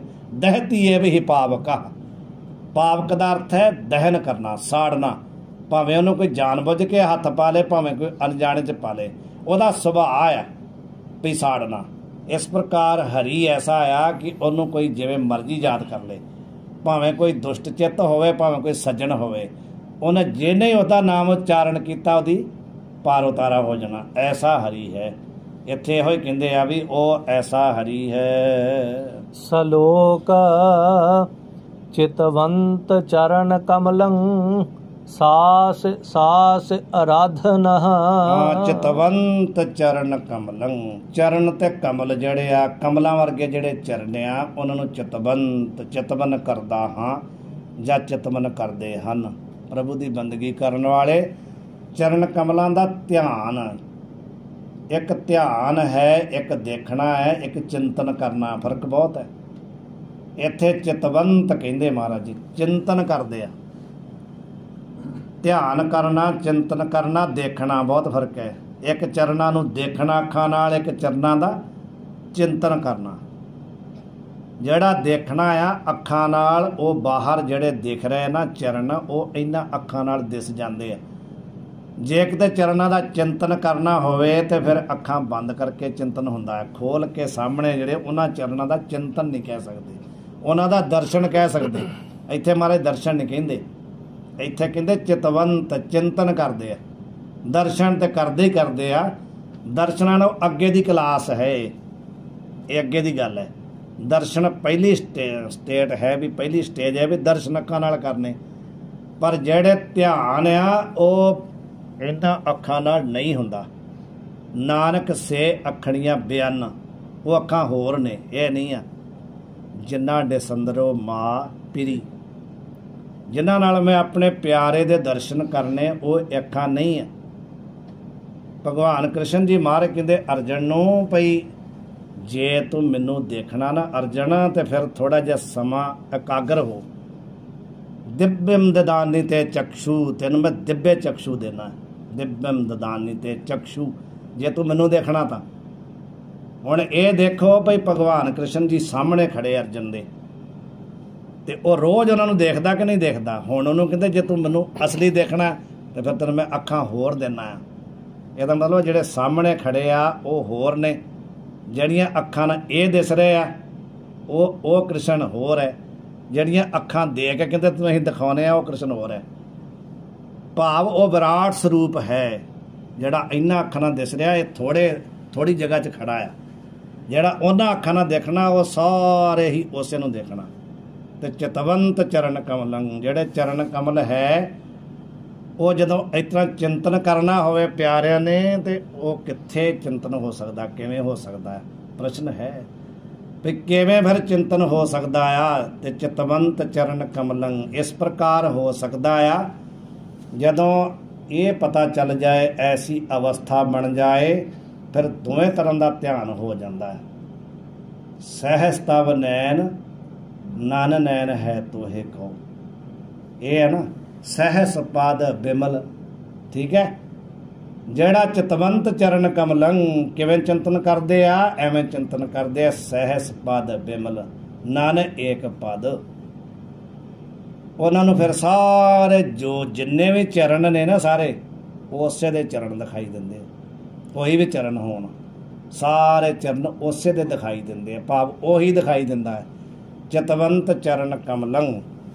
ਫਿਰ ਕੀ ਕਰਦੇ ਆ? ਸਾਸ ਸਾਸ ਆਰਾਧਨਾ, ਸਵਾਸ ਸਵਾਸ ਦੇ ਨਾਲ ਆਰਾਧਨ ਕਰਦੇ ਆ, ਜਪਦੇ ਨਹੀਂ, ਆਰਾਧਨ ਕਰਦੇ। ਇੱਥੇ ਵੀ ਆਰਾਧਨਾ ਦੀ ਗੱਲ ਹੈ, ਆਰਾਧਨ ਕਰਨਾ, ਭਲੀ ਪ੍ਰਕਾਰ ਸਥਿਤ ਹੋ ਕਰਕੇ ਧਿਆਨ ਕਰਨਾ, ਉਪਾਸਨਾ ਕਰਨੀ। ਤੇ ਸਵਾਸ ਸਵਾਸ ਦੇ ਨਾਲ, ਭਾਵ ਉਹਨਾਂ ਦਾ ਹਰੇਕ ਸਵਾਸ ਉਸ ਦੇ ਨਾਲ ਅਭੇਦ ਹੋ ਜਾਂਦਾ ਆ। ਸਵਾਸ ਸੂਖਸ਼ਮ ਹੋ ਕਰਕੇ ਅਭੇਦ ਹੋ ਜਾਂਦਾ ਹੈ। ਸਵਾਸ ਸਵਾਸ ਦੇ ਨਾਲ ਕਿਵੇਂ ਆਰਾਧਨ ਹੋ ਸਕਦਾ ਆ? ਜਪ ਕੇ ਨਹੀਂ, ਜਪ ਕੇ ਆਰਾਧਨ ਨਹੀਂ ਹੋ ਸਕਦਾ। ਜਪ ਕੇ ਸਵਾਸ ਸਵਾਸ ਨਾਲ ਜਪਿਆ ਨਹੀਂ ਜਾਂਦਾ, ਸਵਾਸ ਦੇ ਨਾਲ ਆਰਾਧਨ ਕੀਤਾ ਜਾਂਦਾ। ਚਿੰਤਨ ਕੀਤਾ ਜਾਂਦਾ ਹੈ ਆਪਣੇ ਆਪ ਨੂੰ ਹਰ ਸਵਾਸ ਵਿੱਚ। ਜਿਹੜਾ ਵੀ ਸਵਾਸ ਆ ਰਿਹਾ ਵਾ ਉਹਦੇ ਸਾਖੀ ਹੋਣਾ, ਇਹੀ ਸਵਾਸ ਨਾਲ ਆਰਾਧਨਾ ਹੈ। ਹਰ ਸਵਾਸ ਦੇ ਗਵਾਹ ਬਣਨਾ ਵੀ ਇਹ ਸਵਾਸ ਆਇਆ ਜਾਂ ਬਾਹਰ ਗਿਆ ਜਾਂ ਅੰਦਰ ਗਿਆ, ਕਿੰਨਾ ਲੰਬਾ ਆਇਆ ਕਿੰਨਾ ਛੋਟਾ ਆਇਆ, ਗਵਾਹ ਬਣਨਾ, ਸਾਖੀ ਬਣਨਾ। ਇਹ ਸਵਾਸ ਸਵਾਸ, ਸਾਸ ਸਾਸ ਆਰਾਧਨਾ। ਇਸ ਪ੍ਰਕਾਰ ਕਹਿੰਦੇ ਸਾਖੀ ਰੂਪ ਵਿੱਚ ਸਵਾਸਾਂ ਨੂੰ ਵੀ ਬਿਰਥ ਨਹੀਂ ਜਾਣ ਦਿੰਦੇ। ਜਦੋਂ ਹਰੇਕ ਚੀਜ਼ ਆਪਣੀ ਨਜ਼ਰ ਵਿੱਚ ਹੋਵੇ ਬਿਰਥ ਨਹੀਂ ਨਾ ਹੋ ਸਕਦੀ। ਜਿਹੜੀ ਚੀਜ਼ ਆਪਣੀ ਨਜ਼ਰ ਤੋਂ ਅਲੱਗ ਹੋ ਜਾਏ ਉਹ ਬਿਰਥ ਹੋ ਸਕਦੀ ਹੈ। ਜਿਹੜੀ ਆਪਣੇ ਕੰਟਰੋਲ 'ਚ ਆ ਉਹਨੂੰ ਆਪਾਂ ਆਪਣੇ ਕੰਟਰੋਲ ਤੋਂ ਅਲੱਗ ਜਾਣ ਨਹੀਂ ਦਿੰਦੇ। ਭਾਵ ਕਿ ਉਹ ਸਵਾਸ ਜਿੰਨੇ ਚਾਹੀਦੇ ਆ ਜਿਸ ਸਮੇਂ ਉਸੇ ਤਰ੍ਹਾਂ ਟਿਕਾ ਕੇ ਰੱਖਦੇ ਆ। ਇਸ ਕਰਕੇ ਹੀ ਉਹਨਾਂ ਦੀ ਮਤਲਬ ਸੰਸਾਰ 'ਤੇ ਜਿੱਤ ਹੋ ਜਾਂਦੀ ਹੈ। ਇਹ ਆ ਸਵਾਸਾਂ ਦਾ ਧਿਆਨ ਕਰਨਾ, ਆਰਾਧਨਾ। ਤੇ ਸਾਸ ਸਾਸ ਆਰਾਧਨਾ, ਸਵਾਸ ਸਾਸ ਦੇ ਨਾਲ ਆਰਾਧਨਾ ਕਰਦੇ ਹਨ। ਨਹਿ ਬਿਸਰੰਤ ਨਾਮ ਅਚੁਤ ਨਾਨਕ, ਆਸ ਪੂਰਨ ਪਰਮੇਸ਼ਰ। ਨਹਿ ਬਿਸਰੰਤ ਨਾਮ ਅਚੁਤ। ਉਹ ਜੋ ਅਚੁਤ ਹੈ, ਅਚੁਤ ਦਾ ਅਰਥ ਹੈ ਅਗੇੜ ਹੈ, ਅਬਿਨਾਸ਼ੀ ਹੈ, ਅਚਲ ਹੈ, ਜਿਹੜਾ ਟਿਕਿਆ ਰਹਿੰਦਾ ਹੈ, ਚਲਾਇਮਾਨ ਨਹੀਂ ਹੈ, ਵਿਨਾਸ਼ੀ ਨਹੀਂ ਹੈ। ਐਸਾ ਜਿਹੜਾ ਅਚੁੱਤ ਪ੍ਰਭੂ ਹੈ ਉਸ ਦਾ ਕਹਿੰਦੇ ਆ ਨਾਮ ਉਹਨਾਂ ਨੂੰ ਨਹਿ ਬਿਸਰੰਤ, ਬਿਸਰਦਾ ਨਹੀਂ, ਹਮੇਸ਼ਾ ਹੀ ਉਸ ਨਾਮ ਨਾਲ ਰਤੇ ਰਹਿੰਦੇ ਆ। ਨਹਿ ਬਿਸਰੰਤ ਨਾਮ ਅਚੁੱਤ, ਉਹਨਾਂ ਨੂੰ ਕਹਿੰਦੇ ਉਸ ਦਾ ਜਿਹੜਾ ਨਾਮ ਹੈ ਬਿਸਰਦਾ ਨਹੀਂ। ਉਹਨਾਂ ਨੂੰ ਸੰਸਾਰ ਦੀ ਆਸ਼ਾ ਹੀ ਨਹੀਂ ਹੈ, ਸੰਸਾਰ ਨੂੰ ਅਧਿਸ਼ਠਾਨ ਨਹੀਂ ਬਣਾਇਆ ਉਹਨਾਂ ਨੇ, ਨਾਮ ਨੂੰ ਹੀ ਆਸਰਾ ਬਣਾ ਲਿਆ ਆ। ਤੇ ਇਸ ਕਰਕੇ ਨਾਮ ਦੇ ਨਾਲ ਅਭੇਦ ਹੋਣ ਦਾ ਮਤਲਬ ਹੈ ਕਿ ਨਾਮੀ ਨਾਲ ਅਭੇਦ ਹੋਣਾ। ਉਹ ਨਾਮੀ ਨਾਲ ਅਭੇਦ ਹੋ ਗਏ, ਆਸ ਪੂਰਨ ਪਰਮੇਸ਼ਵਰਾ। ਐਸੇ ਜਿਹੜੇ ਪ੍ਰਭੂ ਦੇ ਪਿਆਰੇ ਆ ਜਿਨ੍ਹਾਂ ਨੂੰ ਨਾਮ ਬਿਸਰਦਾ ਨਹੀਂ, ਸਵਾਸ ਸਵਾਸ ਨਾਮ ਦਾ ਆਰਾਧਨ ਕਰਦੇ ਰਹਿੰਦੇ ਆ, ਉਹਨਾਂ ਦੀ ਆਸ ਪੂਰਨ, ਉਹਨਾਂ ਦੀ ਹਰੇਕ ਆਸ ਜਿਹੜੀ ਆ ਪੂਰੀ ਹੋ ਜਾਂਦੀ ਆ। ਜੇ ਸੰਸਾਰਕ ਵਿਵਹਾਰਕ ਅਰਥ ਲਓਗੇ ਤੇ ਹਰੇਕ ਸੰਸਾਰ ਦੀ ਆਸ ਉਹਨਾਂ ਦੀ ਪੂਰਨ ਹੋ ਜਾਂਦੀ ਹੈ।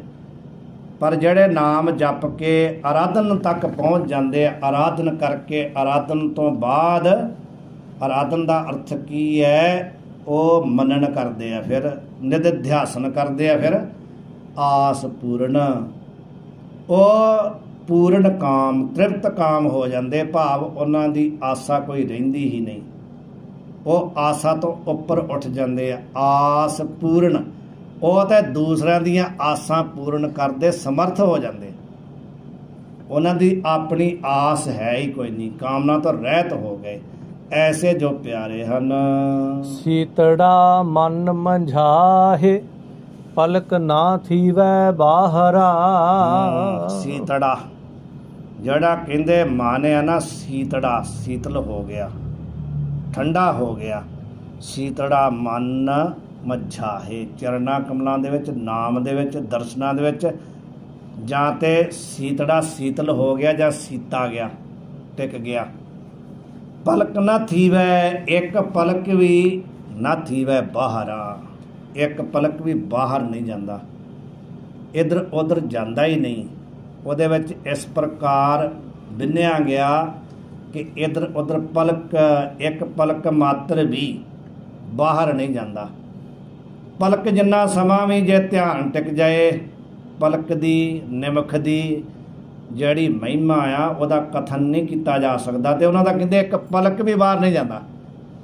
ਤੇ ਜਿਹੜੇ ਬਾਹਰ ਹੀ ਰਹਿੰਦੇ 24 ਘੰਟੇ, ਮਹਾਰਾਜ ਜੀ ਕਹਿੰਦੇ ਕਲਗੀਧਰ ਪਾਤਸ਼ਾਹ ਵੀ ਜਿਨ੍ਹਾਂ ਦਾ ਧਿਆਨ ਹਮੇਸ਼ਾ ਹੀ ਬਾਹਰ ਹੀ ਰਹਿੰਦਾ ਹੈ, ਉਹਨਾਂ ਦਾ ਤੇ ਜਾਂਦਾ ਹੀ ਨਹੀਂ ਪਲਕ ਮਾਤਰ ਵੀ।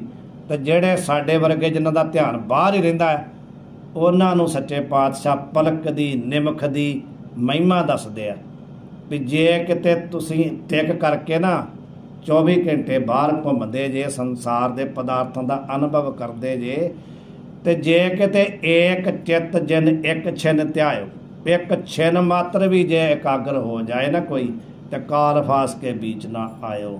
ਮਹਾਰਾਜ ਕਹਿੰਦੇ ਸਾਡੀ ਗਰੰਟੀ ਹੈ ਵੀ ਉਹ ਕਦੀ ਵੀ ਕਾਲ ਦੀ ਫਾਹੀ ਵਿੱਚ ਨਹੀਂ ਆ ਸਕਦਾ।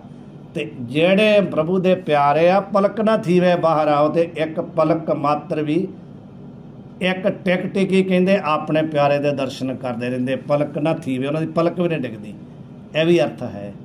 ਆਪਣੇ ਪ੍ਰੀਤਮ ਦੀ ਬੰਦਗੀ ਵਿੱਚ ਇਸ ਤਰ੍ਹਾਂ ਟਿਕ ਜਾਂਦੇ ਆ ਕਿ ਉਹ ਠੰਡੇ ਠੰਡੇ ਸਵਾਸ ਲੈਣ ਲੱਗ ਜਾਂਦੇ ਆ, ਅੱਖਾਂ 'ਚੋਂ ਅਥਰੂ ਆਉਣ ਲੱਗ ਜਾਂਦੇ ਆ, ਉਹਨਾਂ ਨੂੰ ਨੀਂਦ ਨਹੀਂ ਆਉਂਦੀ, ਉਹਨਾਂ ਦਾ ਰੰਗ ਪੀਲਾ ਪੈ ਜਾਂਦਾ। ਇੱਕ ਟੱਕ ਕਹਿੰਦੇ ਉਹਨਾਂ ਨੂੰ ਪਲਕ ਨਾ ਥੀਵੇ, ਉਹਨਾਂ ਦੀ ਪਲਕ ਵੀ ਨਹੀਂ ਡਿੱਗਦੀ।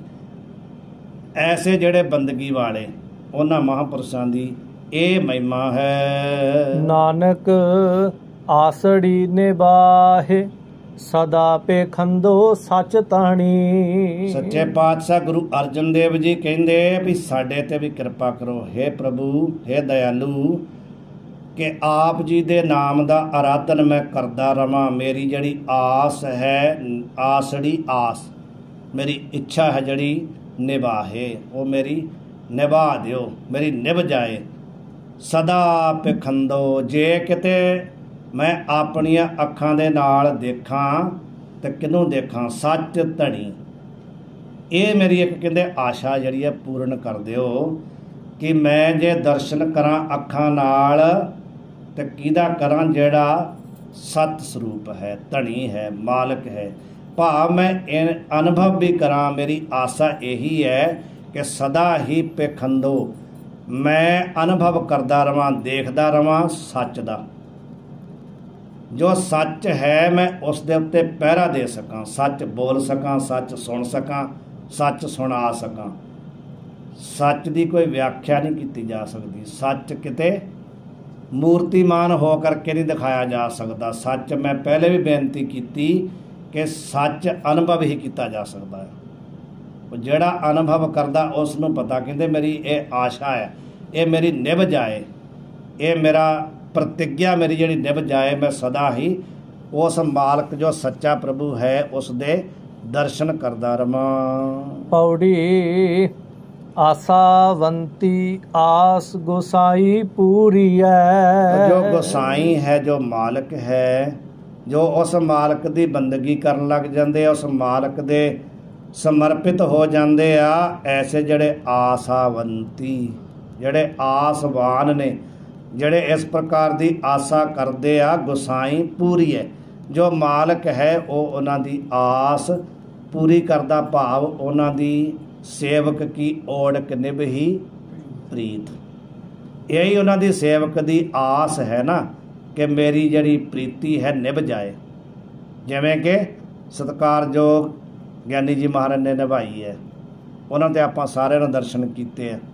ਉਹਨਾਂ ਦੀ ਇਹੀ ਅਵਸਥਾ ਸੀ ਜਿਹੜੀ ਮਹਾਰਾਜ ਨੇ ਬਿਆਨ ਕੀਤੀ ਹੈ। ਤੇ ਉਹ ਕਹਿੰਦੇ ਆਪਣੇ ਪਿਆਰਿਆਂ ਦੀ ਫਿਰ ਜਿਹੜਾ ਗੁਸਾਈ ਮਾਲਕ ਹੈ ਨਾ, ਆਸਾ ਜਿਹੜੀ ਨਾ, ਆਸਾਵੰਤੀ ਜੋ ਆਸਮਾਨ ਹੈ, ਉਹਦੀ ਜਿਹੜੀ ਆਸ ਹੈ ਗੁਸਾਈ ਪੂਰੀ ਹੈ। ਜੋ ਮਾਲਕ ਹੈ ਉਹ ਪੂਰੀ ਕਰਦਾ ਹੈ। ਓੜਕ ਨਿਭੀ ਪ੍ਰੀਤ, ਉਹਨਾਂ ਦੀ ਓੜਕ ਤੱਕ ਪ੍ਰੀਤੀ ਨਿਭ ਗਈ। ਕਿਹਦੀ ਨਿਭੀ ਹੈ ਪ੍ਰੀਤੀ? ਜੀਵਤ ਸਾਹਿਬ ਸੇਵਿਓ ਆਪਣਾ। ਜਿਨ੍ਹਾਂ ਨੇ ਜੀਵਤ ਸੰਸਾਰ ਵਿੱਚ ਜਦੋਂ ਤੱਕ ਰਹੇ, ਉਹਨਾਂ ਨੇ ਸਾਹਿਬ ਸੇਵਿਓ ਆਪਣਾ, ਜਿਹੜਾ ਆਪਣਾ ਮਾਲਕ ਸਾਹਿਬ ਸੀ ਉਹਨੂੰ ਸੇਵਨ ਕੀਤਾ, ਉਸ ਦਾ ਧਿਆਨ ਕੀਤਾ। ਤੇ ਸਾਰੀ ਜ਼ਿੰਦਗੀ ਜਿਹਦਾ ਧਿਆਨ ਕੀਤਾ ਹੋਵੇ, ਅੰਤ ਸਮੇਂ ਵੀ ਉਸ ਦਾ ਹੀ ਧਿਆਨ ਆਉਂਦਾ। ਉਹਨਾਂ ਫਿਰ ਕਹਿੰਦੇ ਵੀ ਆਸ ਆਪਣੇ ਮਾਲਕ ਦੀ ਰੱਖੀ, ਚਿੰਤਨ ਉਸ ਦਾ ਕੀਤਾ, ਧਿਆਨ ਉਸ ਦਾ ਕੀਤਾ, ਜੀਵਤ। ਤੇ ਫਿਰ ਚਲਤੇ ਰਾਖਿਓ ਚੀਤ, ਜਦੋਂ ਚੱਲਣ ਲੱਗੇ ਉਦੋਂ ਵੀ ਉਹਨਾਂ ਨੇ ਉਸੇ ਨੂੰ ਹੀ ਚਿੱਤ ਵਿੱਚ ਟਿਕਾਇਆ। ਤੇ ਜਿਸ ਦਾ ਧਿਆਨ ਕੀਤਾ ਹੋਵੇ ਉਸ ਦਾ ਹੀ ਸਰੂਪ ਹੋਇਆ ਜਾਂਦਾ, ਉਸੇ ਹੀ ਜੂਨ ਵਿੱਚ ਜਾਇਆ ਜਾਂਦਾ ਜਿਸ ਦਾ ਧਿਆਨ ਹੋਵੇ। ਅੰਤਕਾਲ ਜੋ ਵੀ ਸਿਮਰੇਗਾ, ਜੋ ਵੀ ਕਰੇਗਾ, ਆਪਾਂ ਸਭ ਸੁਣਿਆ। ਤੇ ਜੋ ਅੰਤਕਾਲ ਨੂੰ ਉਸ ਪਰਮਾਤਮਾ ਦਾ ਸਾਹਿਬ ਦਾ ਚਿੰਤਨ ਕਰਦੇ ਨੇ, ਪੀਤੰਬਰ ਵਾਕ ਹੈ ਹਿਰਦੈ ਬਸੈ, ਉਹ ਕਹਿੰਦੇ ਫਿਰ ਉਹਨਾਂ ਦੀ ਆਸ ਪੂਰੀ ਕਰਦਾ ਹੈ। ਮਿਲ ਗੋਪਾਲ ਗੋਬਿੰਦ ਨਾ ਕਬਹੂ ਝੂਰੀਐ। ਮੈਨੂੰ ਕਹਿੰਦੇ ਗੋਪਾਲ, ਜੋ ਗੋ ਨਾਮ ਇੰਦਰੀਆਂ ਦਾ ਹੈ, ਪਾਲ ਨਾਮ ਰਕਸ਼ਾ ਕਰਨ ਵਾਲੇ ਦਾ ਹੈ। ਜਿਹੜਾ ਕਹਿੰਦੇ ਮੇਰੇ ਇੰਦਰੀਆਂ ਦਾ ਰਕਸ਼ਕ ਹੈ, ਰਕਸ਼ਕ ਭਾਵ ਸਾਖੀ ਹੈ, ਜਾਂ ਜਿਹੜਾ ਪ੍ਰਿਥਵੀ ਦੀ ਪਾਲਣਾ ਕਰਨ ਵਾਲਾ ਹੈ, ਜੇ ਉਹ ਮੈਨੂੰ ਮਿਲ ਜਾਏ ਤੇ ਫਿਰ ਕੀ ਹੋਏਗਾ? ਗੋਪਾਲ ਤੇ ਗੋਬਿੰਦ, ਉਹ ਜੋ ਪ੍ਰਿਥਵੀ ਦੀ ਪਾਲਣਾ ਕਰਨ ਵਾਲਾ ਹੈ। ਬਿੰਦ ਦਾ ਅਰਥ ਹੈ ਕਿ ਜੋ ਇੰਦਰੀਆਂ ਦਾ ਸਾਖੀ ਹੈ, ਜਾਣਨਾ। ਬਿੰਦ ਦਾ ਅਰਥ ਕੀ ਹੈ? ਜਾਣਨਾ। ਗੋ ਦਾ ਅਰਥ ਕੀ ਹੈ? ਇੰਦਰੀਆਂ ਨੂੰ ਜਾਣਨ ਦਾ ਮਤਲਬ ਇੰਦਰੀਆਂ ਦਾ ਸਾਖੀ। ਤੇ ਗੋ ਦਾ ਅਰਥ ਇੰਦਰੀ ਤੇ ਪਾਲ ਦਾ ਅਰਥ ਹੈ ਪਾਲਣਾ, ਭਾਵ ਜੋ ਮੇਰੀ ਪਾਲਣਾ ਵੀ ਕਰਦਾ ਆ। ਉਹ ਕਿਵੇਂ ਕਰਦਾ ਪਾਲਣਾ? ਅਧਿਸ਼ਠਾਨ ਰੂਪ ਹੋ ਕਰਕੇ। ਤੇ ਜਾਣਦਾ ਕਿਵੇਂ ਆ? ਸਾਖੀ ਹੋ ਕਰਕੇ। ਇੱਕ ਸਾਖੀ ਹੈ, ਇੱਕ ਅਧਿਸ਼ਠਾਨ ਹੈ। ਅਧਿਸ਼ਠਾਨ ਹੋ ਕਰਕੇ ਭਾਵ ਆਸਰਾ ਹੋ ਕਰਕੇ ਪਾਲਣਾ ਕਰ ਰਿਹਾ। ਕਿਵੇਂ ਪਾਲਣਾ ਕਰਦਾ ਆ? ਭੰਡਾਰੀ ਹੋ ਕਰਕੇ ਪਾਲਣਾ ਕਰਦਾ ਆ। ਪਾਲਣਾ ਕੌਣ ਕਰਦਾ ਆ? ਭੰਡਾਰੀ ਖਾਣ ਪੀਣ ਨੂੰ ਦਿੰਦਾ, ਵਿਵਸਥਾ ਕਰਦਾ। ਉਹ ਇੱਕ ਸੰਸਾਰੀ ਹੋ ਕਰਕੇ, ਇੱਕ ਭੰਡਾਰੀ ਹੋ ਕਰਕੇ ਕਹਿੰਦੇ ਪਾਲਣਾ ਕਰ ਰਿਹਾ। ਤੇ ਦੂਸਰਾ ਕਹਿੰਦੇ ਆ ਗੋਬਿੰਦ, ਸਾਖੀ ਅੰਦਰ ਹੋ ਕਰਕੇ, ਆਤਮਿਕ ਰੂਪ ਹੋ ਕਰਕੇ, ਜਿਹੜਾ ਕਹਿੰਦੇ ਮੈਨੂੰ ਐਸਾ ਜੇ ਪ੍ਰਭੂ ਮਿਲ ਜਾਏ ਨਾ ਕਬਹੂ ਝੂਰੀਏ, ਮੇਰੇ ਸਾਰੇ ਝੋਰੇ ਹੀ ਖਤਮ ਹੋ ਜਾਣ, ਮੈਨੂੰ ਕਿਸੇ ਦੀ ਗੱਲ ਦਾ ਤੌਖਲਾ ਹੀ ਨਾ ਰਹਿ ਜਾਏ। ਦੇਹੁ ਦਰਸ ਮਨ ਚਾਓ, ਲਹਿ ਜਾਹੇ ਵਿਸੂਰੀਐ। ਦੇਹੁ ਦਰਸ, ਤੇ ਹੁਣ ਕਹਿੰਦੇ ਮੇਰੇ ਮਨ ਵਿੱਚ ਚਾਹ ਹੈ, ਹਮੇਸ਼ਾ ਹੀ ਕਹਿੰਦੇ ਮੇਰੇ ਮਨ ਵਿੱਚ ਇੱਕ ਤੜਫ ਹੈ। ਉਹ ਕਿਹੜੀ ਹੈ? ਦਰਸ਼ਨ ਪਿਆਸੀ ਦਿਨਸ ਰਾਤ। ਮੈਂ ਰਾਤ ਦਿਨੇ ਮੈਨੂੰ ਪਿਆਸ ਹੈ, ਤੜਫ ਹੈ ਕਿ ਦੇਹੋ ਦਰਸ, ਮੈਨੂੰ ਦਰਸ਼ਨ ਦੇਹੋ, ਮੈਨੂੰ ਸਿਰਫ ਆਪ ਜੀ ਦਾ ਦਰਸ਼ਨ ਹੋ ਜਾਏ, ਸਾਖਸ਼ਾਤਕਾਰ ਹੋ ਜਾਏ। ਦੇਹੋ ਦਰਸ ਮਨ ਚਾਓ, ਜੇ ਮੈਨੂੰ ਆਪ ਜੀ ਦਾ ਦਰਸ਼ਨ ਹੋ ਜਾਏ, ਮੇਰਾ ਚਾਅ ਹੈ ਕਿ ਆਪ ਜੀ ਦਾ ਦਰਸ਼ਨ ਪ੍ਰਾਪਤ ਹੋ ਜਾਏ। ਤੇ ਦਰਸ਼ਨ ਪ੍ਰਾਪਤ ਦਾ ਫਲ ਕੀ ਮਿਲੇਗਾ? ਲਹਿ ਜਾਏ ਵਿਸੂਰੀਐ, ਜੋ ਮੇਰੇ ਅੰਦਰ ਝੂਰਾ ਹੈ, ਸੰਸਾ ਹੈ, ਭਰਮ ਹੈ ਨਾ, ਉਹ ਸਾਰਾ ਖਤਮ ਹੋ ਜਾਏਗਾ। ਉਦੋਂ ਤੱਕ ਹੀ ਡਰ ਹੈ, ਉਦੋਂ ਤੱਕ ਹੀ ਭਰਮ ਹੈ, ਜਦੋਂ ਤੱਕ ਦਰਸ਼ਨ ਨਹੀਂ ਹੁੰਦੇ।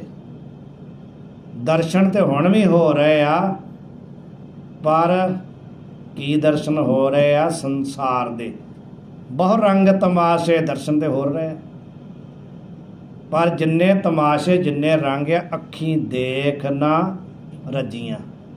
ਰੱਜੀਆਂ ਨਹੀਂ ਅੱਖਾਂ, ਤਮਾਸ਼ਾ ਤੇ ਬਹੁਤ ਦੇਖਿਆ। ਸੰਸਾਰ ਦਾ ਤਮਾਸ਼ਾ ਦੇਖਦੇ ਦੇਖਦੇ ਹੁਣ ਤੇ ਅੱਖਾਂ ਦੇਖਣੋਂ ਵੀ ਹਟ ਗਈਆਂ, ਸੁਣੀਆਂ ਬਹਿ ਗਏ, ਸੁਣਦੇ ਵੀ ਨਹੀਂ। ਨੈਣੋ ਨੀਰ ਬਹਿ, ਇਹ ਹਾਲਤ ਹੋ ਗਈ ਹੈ। ਪਰ ਫਿਰ ਵੀ ਇਹ ਤ੍ਰਿਪਤੀ ਨਹੀਂ ਆਈ, ਕਿਉਂਕਿ ਇਸ ਪਿੱਛੇ ਹੀ ਦੱਸ ਕੇ ਆਏ ਵੀ ਸੰਸਾਰਕ ਪਦਾਰਥਾਂ ਵਿੱਚ ਤ੍ਰਿਪਤੀ ਨਹੀਂ ਹੈ। ਲੋਕਾਂ ਨੇ ਅਨੁਭਵ ਕਰਕੇ ਦੇਖਿਆ, ਵੱਡੇ ਵੱਡੇ ਰਾਜਨ ਅਰ ਭੂਮਨ, ਤਾਂ ਕਿ ਤ੍ਰਿਸ਼ਨ ਨਾ ਬੁਝੀ ਨਹੀਂ, ਵੱਧਦੀ ਗਈ ਹੈ, ਘਟੀ ਨਹੀਂ ਹੈ। ਜਿਵੇਂ ਅੱਗ ਤੇ ਘਿਓ ਜਾਂ ਲੱਕੜਾਂ ਪਾਉਣ ਨਾਲ ਹੋਰ ਭਾਂਬੜ ਮੱਚਦੇ ਨਾ, ਇਸ ਪ੍ਰਕਾਰ ਹੋ ਗਈ ਹਾਲਤ। ਸੰਸਾਰਕ ਪਦਾਰਥਾਂ ਦੇ ਸੁੱਖ ਨੂੰ ਅਨੁਭਵ ਕਰਦਾ, ਬਾਰ-ਬਾਰ ਇੱਕ ਪਦਾਰਥ ਛੱਡ ਕੇ ਦੂਜਾ ਪਕੜ ਲੈਂਦਾ। ਜੇ ਆਪਣੇ ਕੋਲ ਪ੍ਰਾਪਤ ਵੀ ਹੋ ਜਾਣ ਤੇ ਆਸ-ਪਾਸ ਵਾਲੇ ਦੇ ਉੱਤੇ ਕਬਜ਼ਾ ਕਰਨ ਦਾ ਯਤਨ ਕਰਦਾ। ਕਿਉਂ? ਲੱਗਦਾ ਵੀ ਹੋ ਸਕਦਾ ਉਹਦੇ 'ਚੋਂ ਵਧੀਆ ਸੁੱਖ ਹੋਵੇ। ਸੁੱਖ ਤਾਂ ਚਾਹੀਦਾ ਉਹ ਜਿਹੜਾ ਨਸ਼ਟ ਨਾ ਹੋਵੇ, ਉਹ ਆਪਣੇ ਵਾਲਿਆਂ 'ਚੋਂ ਮਿਲਿਆ ਨਹੀਂ। ਤੇ ਲੱਗਦਾ ਆ ਵੀ ਜਿਵੇਂ ਬੱਚੇ ਨੂੰ ਕੋਈ ਖਿਡੌਣੇ ਲਿਆ ਕੇ ਦੇਈਏ ਨਾ ਆਪਾਂ, 3-4 ਨਿਆਣੇ ਹੋਣ ਤੇ ਉਹਨਾਂ ਨੂੰ ਅਲੱਗ-ਅਲੱਗ ਖਿਡੌਣੇ ਦੇ ਦਿਓ, ਤੇ ਉਹਨਾਂ ਦਾ ਯਤਨ ਹੁੰਦਾ ਆ ਵੀ ਪਹਿਲਾਂ ਮੈਂ ਦੂਜਿਆਂ ਦੇ ਖੋਲਾਂ। ਉਹਨੂੰ ਇਹੋ ਲੱਗਦਾ ਹੈ ਵੀ ਮੇਰੇ ਵਾਲਾ ਸਹੀ ਨਹੀਂ ਹੈ, ਦੂਜੇ ਵਾਲਿਆਂ ਦੇ, ਉਹ ਦੂਜਿਆਂ ਦੇ ਖੋਹਣ ਦਾ ਯਤਨ ਕਰਦਾ ਹੈ। ਉਸੇ ਪ੍ਰਕਾਰ ਸਾਡੀ ਹਾਲਤ ਹੈ ਵੀ ਇਹ ਜਿੰਨੇ ਸੰਸਾਰ ਦੇ ਪਦਾਰਥ ਆ, ਖਿਡੌਣੇ ਆ, ਖਿਡੌਣੇ। ਤੇ ਮਹਾਤਮਾ ਲੋਕ ਦੱਸਦੇ ਹੁੰਦੇ ਆ ਭਈ ਜਿਹੜੀ ਮਾਂ ਆ ਨਾ, ਜਿਹੜਾ ਮਾਂ ਦੀ ਗੋਦੀ ਦਾ ਸੁੱਖ ਹੈ ਜਾਂ ਮਾਂ ਦੇ ਦੁੱਧ ਦਾ ਆਨੰਦ ਹੈ ਨਾ, ਉਹ ਜੇ ਦ੍ਰਿਸ਼ਟਾਂਤ ਲੈ ਕੇ ਦੇਖੋ ਤਾਂ ਜਦੋਂ ਮਾਂ ਨੇ ਬੱਚੇ ਨੂੰ ਆਪਣੇ ਨਾਲੋਂ ਦੂਰ ਕਰਨਾ ਹੋਵੇ ਫਿਰ ਕੀ ਕਰਦੀ ਹੈ? ਖਿਡੌਣਾ ਲੈ ਦਿੰਦੀ ਹੈ। ਖਿਡੌਣਾ ਦਾ ਮਤਲਬ ਹੁੰਦਾ ਵੀ ਮੇਰੇ ਨਾਲੋਂ ਹਟ ਕੇ ਪਰੇ ਹੋ ਜਾਏ। ਤੇ ਜਦੋਂ ਬੱਚੇ ਨੂੰ ਖਿਡੌਣੇ ਦਾ ਸਵਾਦ ਆ ਜਾਏ, ਮਾਂ ਕੋਲ ਜਾਂਦਾ ਵੀ ਨਹੀਂ। ਜਿੰਨਾ ਚਿਰ ਖਿਡੌਣਾ ਨਹੀਂ ਮਿਲਿਆ ਉਹਨਾਂ ਚਿਰ ਮਾਂ ਨੂੰ ਛੱਡਦਾ ਨਹੀਂ। ਜਦੋਂ ਖਿਡੌਣਾ ਮਿਲ ਗਿਆ ਫਿਰ ਮਾਂ ਕੋਲ ਜਾਂਦਾ ਨਹੀਂ। ਫਿਰ ਇੱਕ ਖਿਡੌਣਾ ਮਿਲ ਗਿਆ ਫਿਰ ਦੂਜਿਆਂ ਦੇ ਖੋਹਦਾ ਵੀ ਉਹਦਾ ਵੀ ਖੋਹਣਾ, ਇਹਦਾ ਵੀ ਖੋਹਣਾ। ਕਹਿੰਦੇ ਪਰਮਾਤਮਾ ਐਸਾ ਹੈ ਕਿ ਉਹਦੇ ਨਾਲੋਂ ਜਦੋਂ ਪਰਮਾਤਮਾ ਰੂਪੀ ਮਾਂ ਨਾਲੋਂ ਵਿਛੋੜਨਾ ਨਾ ਸੰਸਾਰ ਨੂੰ, ਤੇ ਜਿਵੇਂ ਬੱਚੇ ਨੂੰ ਆਪਾਂ ਖਿਡਾਉਣ ਵਾਸਤੇ ਇੱਕ ਦਾਈ ਰੱਖ ਦਿੰਦੇ ਆ ਵੀ ਸਾਡੇ ਕੋਲੋਂ ਲੈ ਜਾਏ, ਸਾਡਾ ਸਮਾਂ ਬਚ ਜਾਏ। ਤੇ ਜਿਹੜਾ ਫਿਰ ਪਰਮਾਤਮਾ ਨੂੰ ਭੁੱਲ ਜਾਂਦਾ ਨਾ, ਉਹ ਪਰਮਾਤਮਾ ਨੂੰ ਇੱਕ ਮਾਇਆ ਰੂਪੀ ਦਾਈ ਰੱਖ ਦਿੰਦਾ ਵੀ ਇਹਨੂੰ ਖਿਡਾਈ ਆ। ਉਹ ਫਿਰ ਉਹ ਖਿਡੌਣੇ ਦੇਈ ਹੀ ਜਾਂਦੀ ਹੈ। ਇੱਕ ਖਿਡੌਣਾ ਛੱਡਦਾ ਦੂਜਾ ਪਕੜ ਦਿੰਦੀ ਹੈ ਵੀ ਆਹ ਪਕੜ ਲੈ। ਜਿੰਨਾ ਚਿਰ ਕਹਿੰਦੇ ਉਹ ਖਿਡੌਣਿਆਂ ਵੱਲੋਂ ਮੂੰਹ ਮੋੜਦਾ ਨਹੀਂ, ਉਹਨਾਂ ਚਿਰ ਮਾਂ ਦੇ ਕੋਲ ਨਹੀਂ ਆ ਸਕਦਾ। ਇਹ ਹਾਲਤ ਸਾਡੀ ਹੋ ਗਈ ਹੈ ਵੀ ਅਸੀਂ ਸੰਸਾਰ ਦੇ ਖਿਡੌਣੇ ਪਕੜਦੇ ਹਾਂ ਤੇ ਉਹਨਾਂ ਚਿਰ ਸਾਨੂੰ ਈਸ਼ਵਰ ਰੂਪੀ ਜਿਹੜੀ ਮਾਤਾ ਹੈ ਉਹਦੇ ਵੱਲ ਜਾਂਦੇ ਨਹੀਂ, ਉਹਨਾਂ ਚਿਰ ਸਾਨੂੰ ਸੁੱਖ ਮਿਲਦਾ ਨਹੀਂ। ਸੱਚੇ ਪਾਤਸ਼ਾਹ ਕਹਿੰਦੇ ਵੀ ਐਸੀ ਕਿਰਪਾ ਕਰ ਦਿਓ ਵੀ ਮੈਨੂੰ ਇਹਨਾਂ ਖਿਡੌਣਿਆਂ ਨਾਲੋਂ, ਇਹ ਸੰਸਾਰ ਨਾਲੋਂ ਤੋੜ ਦਿਓ। ਉਹ ਤਾਂ ਹੀ ਕਹਿੰਦੇ ਸੱਚੇ ਪਾਤਸ਼ਾਹ ਟੁੱਟ ਸਕਦੇ ਆ ਦੇਹੋ ਦਰਸ, ਮੈਨੂੰ ਆਪਣਾ ਦਰਸ਼ਨ ਦਿਓ। ਬਿਨਾਂ ਦਰਸ਼ਨਾਂ ਤੋਂ ਮੇਰੀ ਪ੍ਰੀਤੀ ਸੰਸਾਰ ਨਾਲੋਂ ਨਹੀਂ ਟੁੱਟਦੀ। ਜਿੰਨਾ ਚਿਰ ਪ੍ਰਭੂ ਦਾ ਦਰਸ਼ਨ ਨਹੀਂ ਹੁੰਦਾ, ਸਾਖਸ਼ਾਤਕਾਰ ਨਹੀਂ ਹੁੰਦਾ, ਜਾਂ ਪ੍ਰਭੂ ਦੀ ਬੰਦਗੀ ਵਾਲਿਆਂ ਦਾ ਜਾਂ ਗੁਰੂ ਦਾ ਦਰਸ਼ਨ ਨਹੀਂ ਜਿੰਨਾ ਚਿਰ ਹੁੰਦਾ, ਉਨਾ ਚਿਰ ਝੂਰਾ ਖਤਮ ਨਹੀਂ ਹੁੰਦਾ। ਦਰਸ਼ਨ ਪਰਸਿਐ ਗੁਰੂ ਕੈ, ਜਨਮ ਮਰਨ ਦੁੱਖ ਜਾਏ। ਐਸੀ ਇਹ ਅਥਾਹ ਗੁਰਬਾਣੀ ਦਾ ਵਿਚਾਰ ਹੈ। ਜੇ ਆਪਾਂ ਯਤਨ ਕਰਿਆ ਕਰੀਏ ਵੀ ਇੱਥੇ ਬਾਣੀ ਪੜ੍ਹਦੇ ਆ ਨਾ, ਉਹਨੂੰ ਵਿਚਾਰਨ ਦਾ ਯਤਨ ਕਰੀਏ।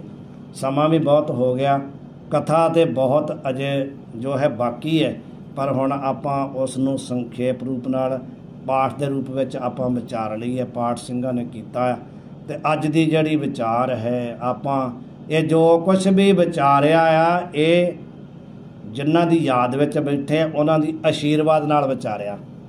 ਜੋ ਕੁਛ ਉਹਨਾਂ ਨੇ ਬੁਲਾਇਆ ਆਪਾਂ ਬੋਲਿਆ। ਇਹ ਸਾਰਾ ਪ੍ਰਸਾਦ ਮਹਾਂਪੁਰਸ਼ਾਂ ਦਾ, ਗਿਆਨੀ ਜੀ ਮਹਾਰਾਜ ਦਾ ਪ੍ਰਸਾਦ ਹੈ, ਜਿਹੜਾ ਆਪਾਂ ਬੈਠ ਕੇ ਇੱਕ ਦੂਸਰੇ ਨਾਲ ਵੰਡਿਆ। ਤੇ ਉਹਨਾਂ ਦਾ ਆਸ਼ੀਰਵਾਦ ਆਪਣੇ ਸਾਰਿਆਂ 'ਤੇ ਬਣਿਆ ਰਵੇ। ਉਹਨਾਂ ਨੇ ਇੰਨੀ ਕਿਰਪਾ ਕੀਤੀ ਹੈ ਭਈ ਆਪਾਂ ਇੱਥੇ ਬੈਠਣ ਦੇ ਯੋਗ ਹੋ ਗਏ। ਤੇ ਹੋਈਆਂ ਭੁੱਲਾਂ ਆਪ ਸੰਗਤ ਨੇ ਮੁਆਫੀ ਦੇਣੀ, ਅਸੀਸ ਬਖਸ਼ਣੀ ਕਿ ਇਸ ਤਰ੍ਹਾਂ ਹੀ ਇਹ ਬੰਦਗੀ ਦੇ ਵਿੱਚ ਸਵਾਸ ਜਿਹੜਾ ਨਿਭ ਜਾਏ। ਅਖੀਰਲੀਆਂ ਪੰਕਤੀਆਂ ਸਰਵਣ ਕਰਕੇ ਸਮਾਪਤੀ ਕਰੀਏ। ਹੋਏ ਪਵਿੱਤਰ ਸਰੀਰ ਚਰਨਾ ਧੂਰੀਐ। ਹਾਂ, ਸੱਚੇ ਪਾਤਸ਼ਾਹ ਕਹਿੰਦੇ ਵੀ ਹੋਏ ਪਵਿੱਤਰ ਸਰੀਰ, ਜਿਹੜਾ ਸਰੀਰ ਹੈ ਉਹ ਮੇਰਾ ਪਵਿੱਤਰ ਹੋ ਜਾਏ। ਚਰਨਾ ਧੂਰੀਐ, ਚਰਨਾਂ ਦੀ ਧੂੜੀ ਪ੍ਰਾਪਤ ਹੋ ਜਾਏ। ਧੂੜੀ ਦੇ ਨਾਲ ਪਵਿੱਤਰਤਾ ਹੋ ਜਾਂਦੀ ਹੈ, ਸਰੀਰ ਵੀ ਪਵਿੱਤਰ ਹੋ ਜਾਂਦਾ। ਜੇ ਸਰੀਰ ਦਾ ਇਸ਼ਨਾਨ ਹੋ ਜਾਏ, ਚਰਨ ਧੂੜੀ ਦੇ ਵਿੱਚ ਇਸ਼ਨਾਨ ਹੋ ਜਾਏ ਤੇ ਸਰੀਰ ਮੇਰਾ ਪਵਿੱਤਰ ਹੋ ਜਾਏ। ਪਾਰ ਬ੍ਰਹਮ ਗੁਰਦੇਵ ਸਦਾ ਹਜੂਰੀਐ। ਹੇ ਗੁਰੂਦੇਵ, ਹੇ ਪਾਰ ਬ੍ਰਹਮ ਰੂਪ ਗੁਰਦੇਵ, ਕਿਰਪਾ ਕਰੋ ਵੀ ਸਦਾ ਹਜ਼ੂਰੀ ਹੈ। ਮੈਂ ਸਦਾ ਹੀ ਤੁਹਾਡੀ ਸ਼ਰਨ ਵਿੱਚ ਰਵਾਂ। ਜਦੋਂ ਤੁਹਾਡੀ ਸ਼ਰਨ ਵਿੱਚ ਰਵਾਂਗਾ ਤੇ ਤੁਹਾਡੇ ਚਰਨਾਂ ਦੀ ਧੂੜੀ ਮੈਨੂੰ ਪ੍ਰਾਪਤ ਹੁੰਦੀ ਰਹੇਗੀ ਤੇ ਮੇਰਾ ਸਰੀਰ ਵੀ ਸਫਲ ਹੋ ਜਾਏਗਾ। ਪਵਿੱਤਰ ਦਾ ਮਤਲਬ ਸਫਲ ਹੋ ਜਾਏਗਾ।